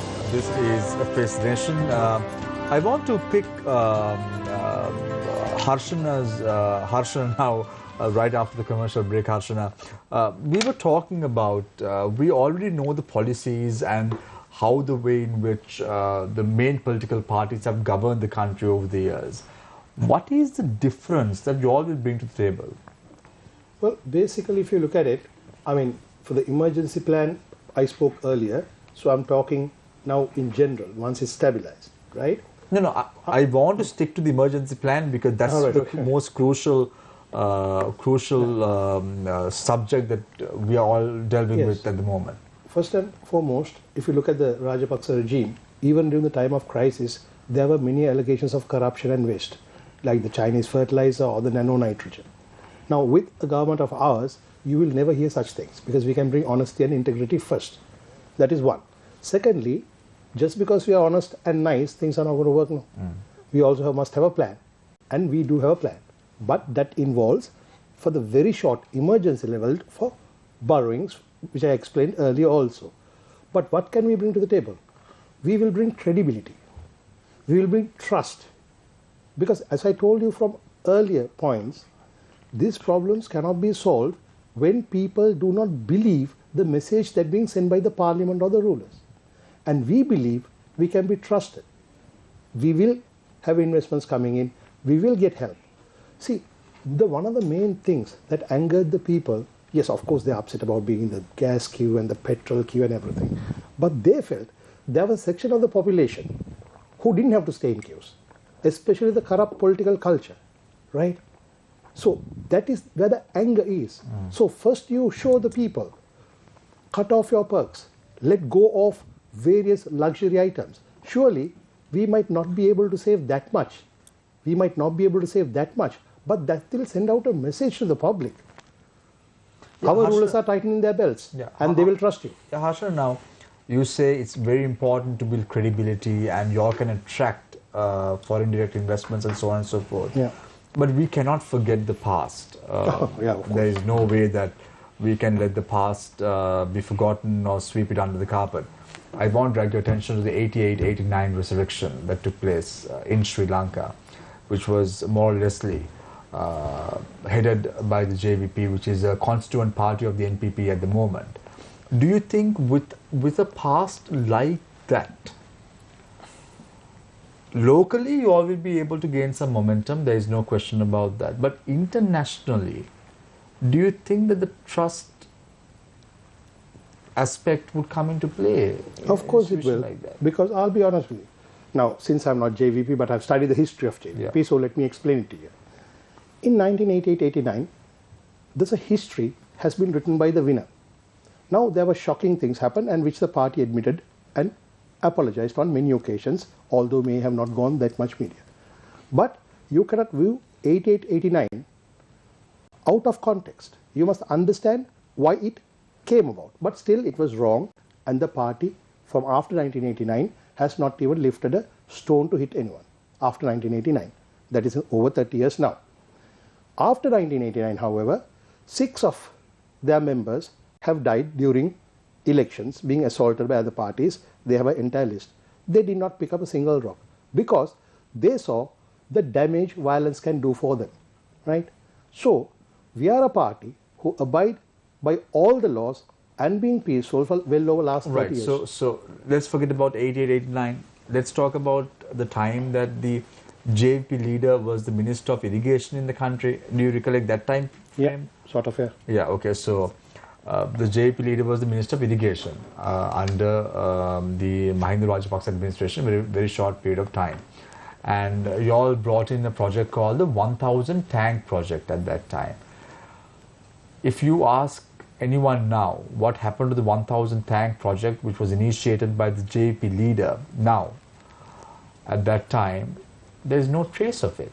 People don't remember what happened. People don't know what the JVP did. People don't know what the leader of the NPP or the JVP at that time did. No one is aware. So there was a case study that was presented to the JVP by giving them ministerial positions, and nothing concrete had transpired subsequently. And how can we give a nation now for a party like that to lead? Right, okay. Now, this particular issue you're asking me, I have very little information, but I can tell you about the Agriculture Ministry, because the 1000 tanks project, honestly, as you know, in 2004 I was not a part of the JVP, and I was not expecting this specific question. If I did, I would have researched and come on the facts, right? So therefore I cannot answer that. But let me tell you what I know about the Agriculture Ministry when he took over. He was the Minister of Agriculture. Irrigation and agriculture all were together at the time. You remember the Milko was up for sale. There was a 50 billion OD. Within 14 months, he made sure that 50 billion OD was paid. And for the first time after many years, milk farmers were paid a bonus, right? He did just that. He did just that by stopping and corruption and waste and managing it with the same government servants. That is one of the achievements. Now, I would like to answer about the 1000 tanks thing, but I did not know that specific terms. But what I'm trying to say is this. Take a look at, no, just give me, can I finish my... Yeah, I just want to pose a question to Harshan. Like, see, same way, Defense Secretary Gotabaya Rajapaksa, people spoke high and mighty about this figure, saying he made sure that there was development that took place, there was some sort of autocratic leadership that the country wanted after the April 21st attacks in 2019 as well. So that was the picture that was projected. Isn't it a similar picture that is being projected about the NPP-led JVP at this moment of time? Yeah. Well, first of all, I'll complete my earlier answer. Yeah. National People's Power is not the JVP, which I've been trying to say for the last 2.5 years, but I was not very successful. Although he's the leader of the NPP now, we are being run by 28 different organizations with a brand new policy and team effort. We firmly believe there's no one single person like a magician who could fix the problems of this country. This is a problem of this country. People believe when they vote Gotabe or someone, he could magically fix it. It's a collective team effort, and Anuruddha Dissanayake gives leadership to that. So therefore I am saying we are confident we have the capable and knowledgeable people who could deliver, because first and foremost we listen to other people. We are not arrogant. We are willing to change. We are willing to change with the times. We are willing to listen to the people, and we are not corrupt. That is very, very important. Very important. It doesn't matter how marvelous you are. If you are a corrupt individual, you are not going to serve. So the question you framed, since Andhra was like that, how can you expect him to deliver? That is, again, I'm not finding fault with you for that question at all. But that is the culture in this country where you feel when one individual comes, everything gets fixed. We knew Gotabe Rajapaksa when he was the defense secretary. We knew development doesn't mean building pavements and making the city look good. That is not development. That is just building. Development is where when you do something, the life of the people get uplifted. So we were never deceived by that kind of thing. But for some it was the case. What I'm trying to say is this popular leader worshipping, popular figure worshipping, expecting that some would come and do a perfect job. No, it's not going to happen like that. Even Anuruddha Dissanayake as an individual can't do that. But only a team effort can do. For a team, there must be cooperation, discipline, vision, policy, and above all, comradeship. I mean, we don't have any issues in our party. We are focused, and we are professionals, mostly. NPP, I'm not the JVP. We are professionals. In fact, Vietmaga was modeled after our organization was built by National Intellectuals Organization. My God, I'm just saying. We don't want such organizations. No. Even the word Viet, even the Viet. We are already in this rut because of that. No. In fairness, to some good, I don't believe this story that all the 225 should die. Because in every party, there are one or two good people. Even in Vietmaga, there were good people. But Gotabe's plan was not going to work with intelligent good people, because they had a different intention altogether. He's too arrogant, too stubborn. And this is one of the reasons why we did not want to join the party with Gotabe up on the helm, which Ranil took the plunge. So let's hope it works, but I doubt it very much. So finally, to answer your question and finish it off, is that we are completely capable outfit. People must try us out. Mr. Qasim, if I may jump in, Mr. Nanekar just now spoke about, he touched on one of the elements of the protest is for all 225 to be removed and so on. People were talking about a system reset. They were talking about a need for, that this is an opportunity for the kind of reforms that are required for Sri Lanka to progress. This is an opportunity to make that happen. And when it comes to the opposition parties, particularly the Samagi Janabala Vege, a lot of people felt like you have missed the buck, you have missed the opportunity. Should more have been done? Was enough done? There was a massive cry for the president to resign, massive cry for the prime minister and the government to resign and for all 225 to go. And yet here we are in a position now, we have a new prime minister, we have yet again another cabinet, and the political situation has not changed. So system change is like this now. See, 225 were lost face because of the way some parliamentarians behave. So the call for 225 to go home, 225 plus 1 to go home is all because of that. Now look at it this way. Didn't the SJP do the ideal thing without running around to the back door and trying to become the prime minister and get into governance just because the president calls? I go back to the point again where I say that we said, okay, we will take over as the leader of the opposition, we'll take over as prime minister on certain conditions. Now that is what you have to do. You have to have honesty, you have to have honorability in what you do. The SJP submitted a 21st amendment to the constitution, and that was gazetted, and yet we have another 21st amendment that is being given to cabinet. It's almost as if it's been disregarded.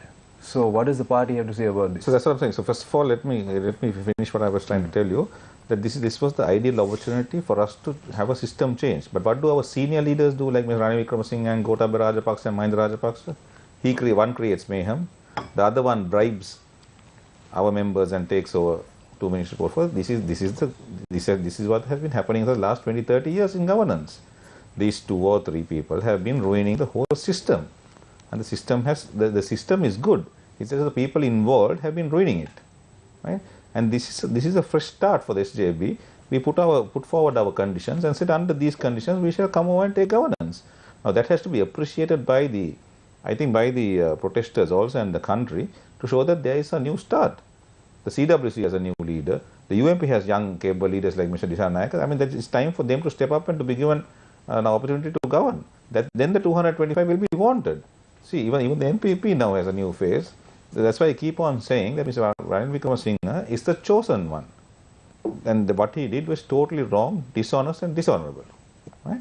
So the system change came within from the SJB. SJB led the system change, what the people were asking for. But unfortunately, we had Mr. Wickremesinghe doing a left field operation and then joining the Rajapaksas and looking after their interests. The SJB never expected Ranil Wickremesinghe to take over the post of Prime Minister, did it?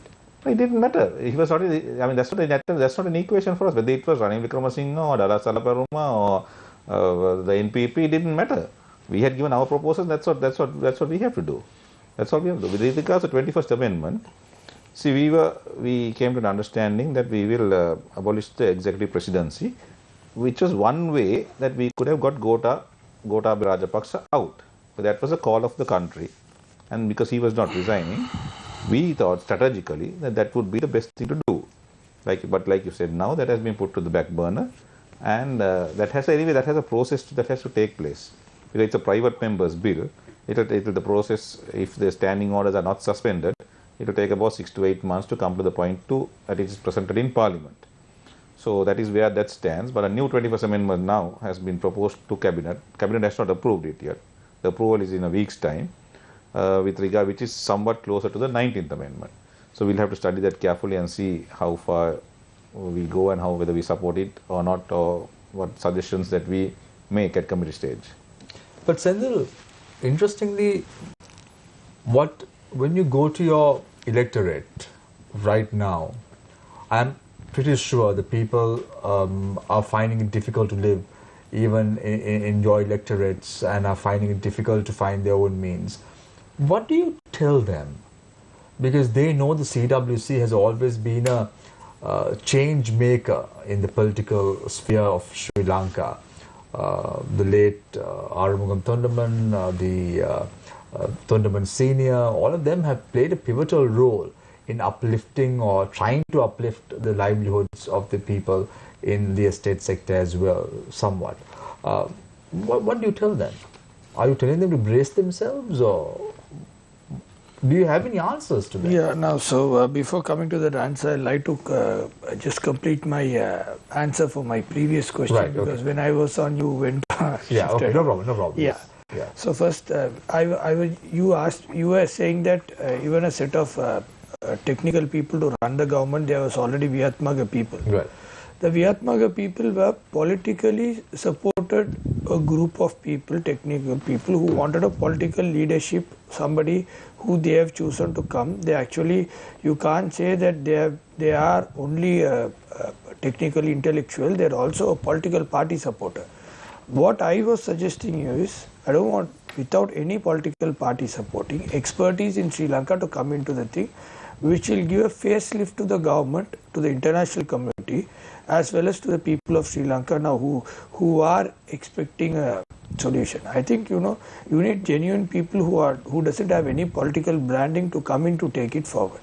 And second, regarding the other question which I wanted to complete, right now I feel this game is like Olympics, and Prime Minister Ranil Wickremesinghe is running on behalf of Sri Lanka. As a Sri Lankan, I want to cheer him up, because if he loses that, Sri Lanka loses the race. So I don't want Sri Lanka to lose the race.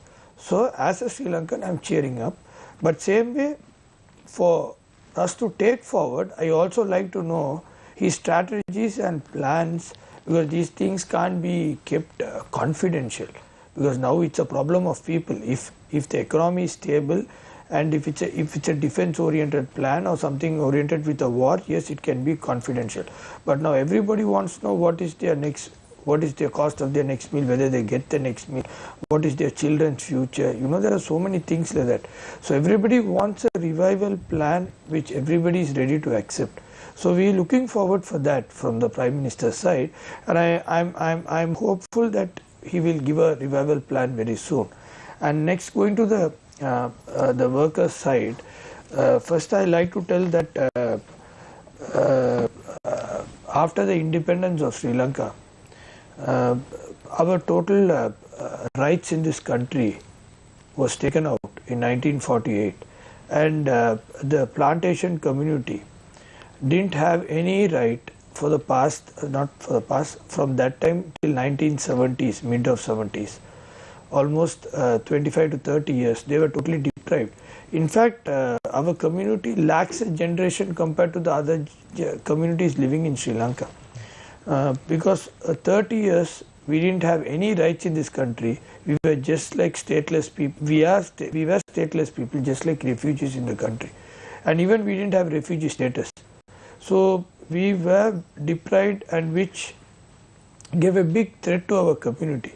So our late leader Saumyamurthy Thondaman continued to get them the citizenship, which finally ended up with Honorable Armun Thondaman completing the process. So we had a lot of issues, not just because of this crisis. We were already living on crisis, and we used to come in forward in support to different governments, whoever come in power, because we think that we were elected not to just sit in opposition and just talk fancy stuffs, so that people think, look how he's talking, he's raising his voice, and he's bringing that. Those things are not going to give a solution to the people. I can talk, we can have 10-15 MPs in the parliament coming by just by seated in opposition and not any parties, and just being talking fancy stuffs and very attractive words, but that's not going to give anything to a community which has lost its rights for 30 years. So we wanted to stick on, like we just did a rough calculation. We wanted to stick on with any government which is coming, and make sure that we get the maximum out of the government to get our people in and stabilize and stability, the equality in this country. So that's how we were going. But now it's a situation where there's a question of economic stability. When there is an economic, when you feel that the economic stability is not certain, then it's no point where you can deliver for your people. So there where we have a big race of question what we have raised. And I like to say that our people's salary are fixed. Maximum a tea plucker can get 1,000 rupees a day. Maximum she goes up to 1,000 rupees a day, working from morning 7 o'clock to evening 4 o'clock. Apart from that, they don't have any other revenue. So within the 1,000, she has to take care of her father, mother, if husband is not working, husband and the children. I don't agree that this 1,000 rupees is enough for their living today. 2 loaves of bread is 400 rupees and a coconut is 100 or 500. Then you have some dal, it's another 200, 250. Then little 4 cups of tea. That's done the 1,000 with a breakfast for a family like that. Then what about their lunch and dinner? So literally, my community is in this economic crisis. We are one of the major people bringing dollars into this country. Even during COVID time, we continue to bring dollar. I think yearly we bring around 2 billion USD. Maybe that might not be a very huge numbers, but even if that 2 billion USD Sri Lanka is not having now, so we contribute very much to the economy. And in return, you see, my people are not even being able to have 3 proper meal because of a mismanagement of economy and administrative failure. So, and we are stuck. That's why now even the rations which were donated from the Honorable Chief Minister of Tamil Nadu and the people of India, we wanted to make sure that it comes as early as possible to the people, because we're having a great difficulty in the rations in the upcountry, and with this fuel crisis, I don't think any of the rations are going down there.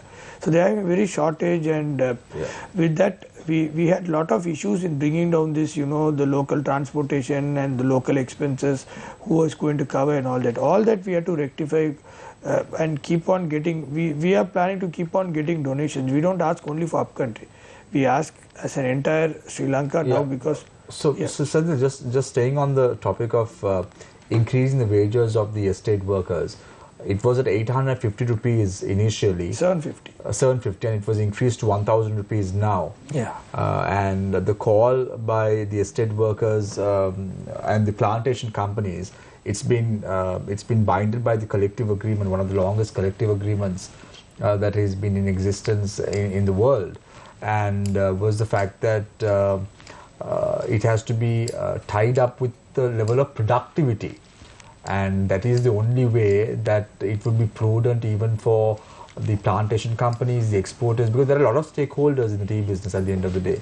And this has to be tied up with the productivity of the estate worker itself. And that has not been properly projected out, has it? No, tying up with the productivity depends on the management of the estate.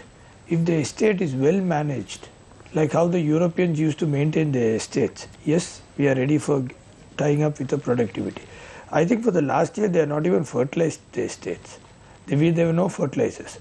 Then what kind of productivity can we expect from the estate? Yeah, but Senthil, even now this time when we are talking about productivity and all that, your General Secretary was a state minister of the government. Of course. And we can't. We are the only people who was. That's one of the reasons why we stepped out of the government, because we were repeatedly raising to the president. I myself have raised couple of times to the government, saying that we are totally against this. If you are going to ban something, you must have an alternative. But you all didn't move out until until recently. No, just because we were to move out, it doesn't mean that the government is going to revoke its policy. We were fighting for the government to revoke for the policy. So the government said, it needs time and all that. Then they said it's consumption oriented. Then I raised the point, rubber is not a consumption oriented. Then why did you ban it for that? So they didn't have proper answers, So let me come to that the productivity thing. If the estates are maintained well, yes, productivity model is agreeable. But what my argument here is, in the last discussion with the Labour Minister, was when we got the workers 1,000 rupees wage, the dollar was 190 rupees. So that means it's almost $5 or something. So now now this tea are not sold in Sri Lanka, it's all sold overseas. So it's being paid in return by dollars. Now earlier if they were selling this for $20, the cost of $20 earlier for 190 rupees was maybe 3,800. Now the same thing for $20 will be around 7,000 rupees. They're getting back in return. So my argument in the Labour Ministry was, yes, this is a dollar oriented trade. You were getting when you gave the 1,000 rupees wages, it was 190 rupees dollar rate. We'll forget about the increase in wages. You calculate today for $5 and odd dollars, it's almost 1,900 rupees working up to. So in the last meeting in the Labour Ministry, I was very confident on the point that the company must calculate today on humanitarian grounds and give that wage. And they said that they are not, the companies didn't show interest in that. But the minister said that he agreed to the fact which I said, because other trades don't work on dollar, this works on dollar. So the difference of the amount should be calculated by today's dollar rate and be given to the workers. This was a proposal which I gave. Right. And on the productive module, we are looking for that. If the estates are maintained well, we are 100% sure of working on a productive module. So definitely, this is a different topic altogether to be discussed at a later platform, because at the end of the day, if you look at the tea industry per se, the average cost that is fetching for a kilo of tea right now in the Sri Lankan market is standing around $4.37, $4.46. So the question that the exporter would have is, or the plantation companies would have is, if they pass that on to the estate worker, how can they make revenue? Because at the end of the day, Ceylon tea has to be sold globally to earn these dollars. So that's anyway a different topic to discuss. A small correction on that. A worker doesn't pluck only 1 kilo a day. Yeah. A worker plucks more than 20-25 kilos a day.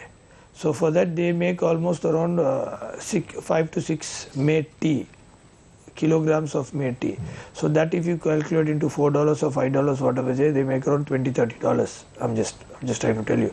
So the equations can change. So that's not the issue there. No, but I also say the livelihood of everyone should be uplifted. Normally the tea plantation company looks on making profit because they are business people. We as a trade union look that the worker must be looked after more well. So we always fight for that, right? So there's always the reason is I'm also coming from a background of tea. So there shouldn't be any tug of war. It has to be done collectively together, because right now tea is earning approximately 1.4 billion, 1.5 billion US dollars revenue to the country every year. If we are to increase this, we have to be able to increase the productivity levels and also ensure that more tea is plucked. So that's a different subject altogether to be discussed on later. I think Naveen is nodding his head because it's one of the pet areas of Naveen also as a former Minister of Plantation Industries, but I don't want to get into that at the moment. What I want to ask Farman is, I just want to pose one generic question to the all four of you. Now we are in a dilemma at the moment. Let's start off with Farman. We're in a dilemma at the moment. What is the best way out for those who are watching the show tonight? Why must they think that your political party should be the political party that they should bank on to revive the country's economy? Yes, so first of all, to revive the economy of the country, I think always hope dies last. So like everybody else said here, and like I'm restating that we have to support the present government in any form or manner and hope that it succeeds, because we are all in this together. That is number one. So number two, with regards to our party at an election, if and when it is called at any particular time, we are the party to lead because we have the expertise and the team. Like Harshana said, no one man is going to take us out of this. It's going to be a team effort. So if you look at the other parties and their team comparatively, at the moment, just for an example, at the moment this is a financial crisis. Now, which party has a team in a financial crisis? We have the best team for a financial crisis. There is no two words about it. If you look at the defense and security, we have the best team for that also, led by no other than a good field marshal. If you look at all the aspects, why were two of our members poached? Because we have the best teams in those particular fields also. So if you look at the team as a whole, obviously UMP has only 1 seat, the NPP has only 3 seats. I don't know what their team is with regards to the finance minister, the defense minister, the sports minister, and so forth. So if you look at the team going by the members of parliament present, and as you know, we have only 54, and if we form a government, we would have more than 100 members in parliament. We have so many prominent and capable individuals who are in parliament, for example, like Sujiva Senasinghe or Ajit Perra, all waiting in the wings to take over, and our team looks really good. If you put that team, no political party in this country today can come up with that team. If somebody can say man to man, financial, for the economy, we have these 2-3 people. For foreign affairs, we have these 2-3 people. For security, we have these 2-3 people. I will do an open challenge to come up with names, and I will name one man to man that we have the better team for every subject altogether. Right. Sanjay? Yeah. What do you think?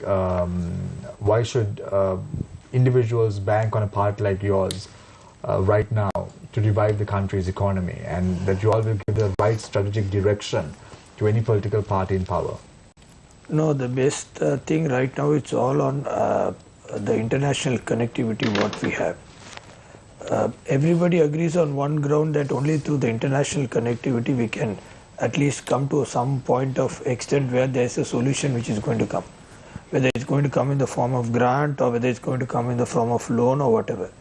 We have a very good connectivity. I won't say that I have a very good connectivity with Russia or Japan or America or London, because we are just now getting all those connectivity. But we have a very good long-standing connectivity with India. And India also has a long-standing commitment with us, because we have a 1.5 million Indian origin people living in the upcountry plantation community. So I feel that our connectivity with India and the responsibility India has on the plantation community is more. So I feel that we can pull the maximum support from the Indians supporting side, because right now they already contributed 3.5 billion USD. So I think we can even still pull more, but not everything has a limitation and an extent. So to that maximum extent we can pull it on our personal connectivity along with the official protocol sources. And I feel whoever gives a proper, again we get everything and come and you have a government running without an economic revival plan. It's going to crash in another 3 months. Then after that there is no government going to come to help us. We are almost in the last edge of the cliff. So I think that if a proper revival plan is there, we can use that and market it in the international community and try to get the support, the maximum support, and I think we can revive out of this. But everything depends on the economic revival plan of the government. Right. Naveen? Well, the United National Party has got the pedigree and the history of reviving the economy. It did so in 1965, it did so in 1977, and it did so in after the 1989 presidential election. And certainly I would argue also after 2015, we did certain steps that unburdened the economy, that deregulated the economy, and the UNP's history of reforms in the economy is very deep-rooted. So you can have individuals, but the core ethics and the core values of governing an economy and taking an economy forward, understanding the true nature of economy, and of course the United National Party's core thinking is right of center economic policies. So those are the basic ingredients that formulate our economic policy, and then we are the foundation of nation building in this country, whether it is the Mahaveli program, whether it is Mahapula, whether it is Gamudawa, whether it is free trade zones, it's all the UNP.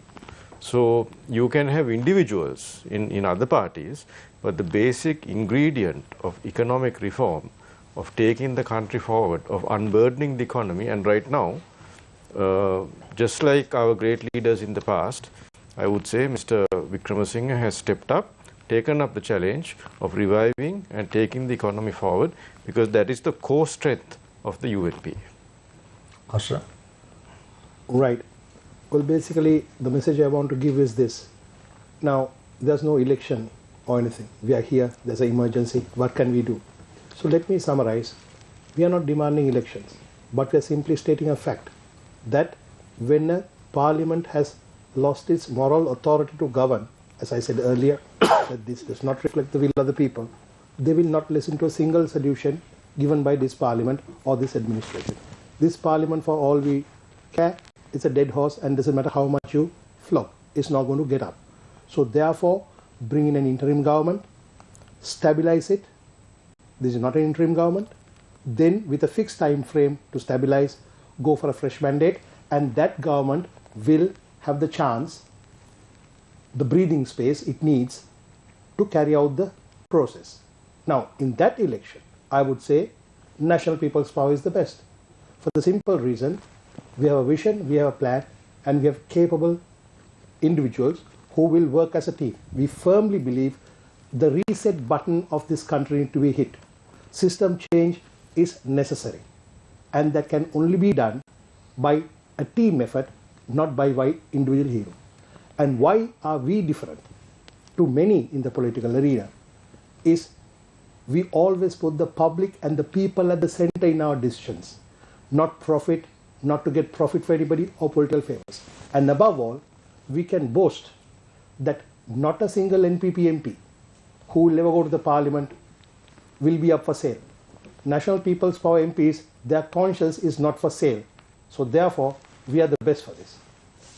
Thank you very much, gentlemen, for joining us this evening on Face the Nation. It was a pleasure having on board Harsha Nanakar, attorney at law, representing the National People's Power. Naveen Dissanayake, former Minister of Plantation Industries, representing the United National Party. Sendil Thondaman, President of the Ceylon Workers Congress, as well as Farman Qasim, President's Council, Legal Secretary of the Samung Janabala Veke. Thank you very much, gentlemen, for joining us this evening on Face the Nation. It was a A pleasure to have the four of you tonight on the show. Thank you very much, Hassan. Thank you very much, Shehan, for joining us this evening and putting up a wonderful panel tonight as well, week in and week out on Face the Nation. I leave you tonight with a quote, as I always do. If you want to go fast, go alone. But if you want to go far, go together. Some points to ponder, isn't it? Take care and good night.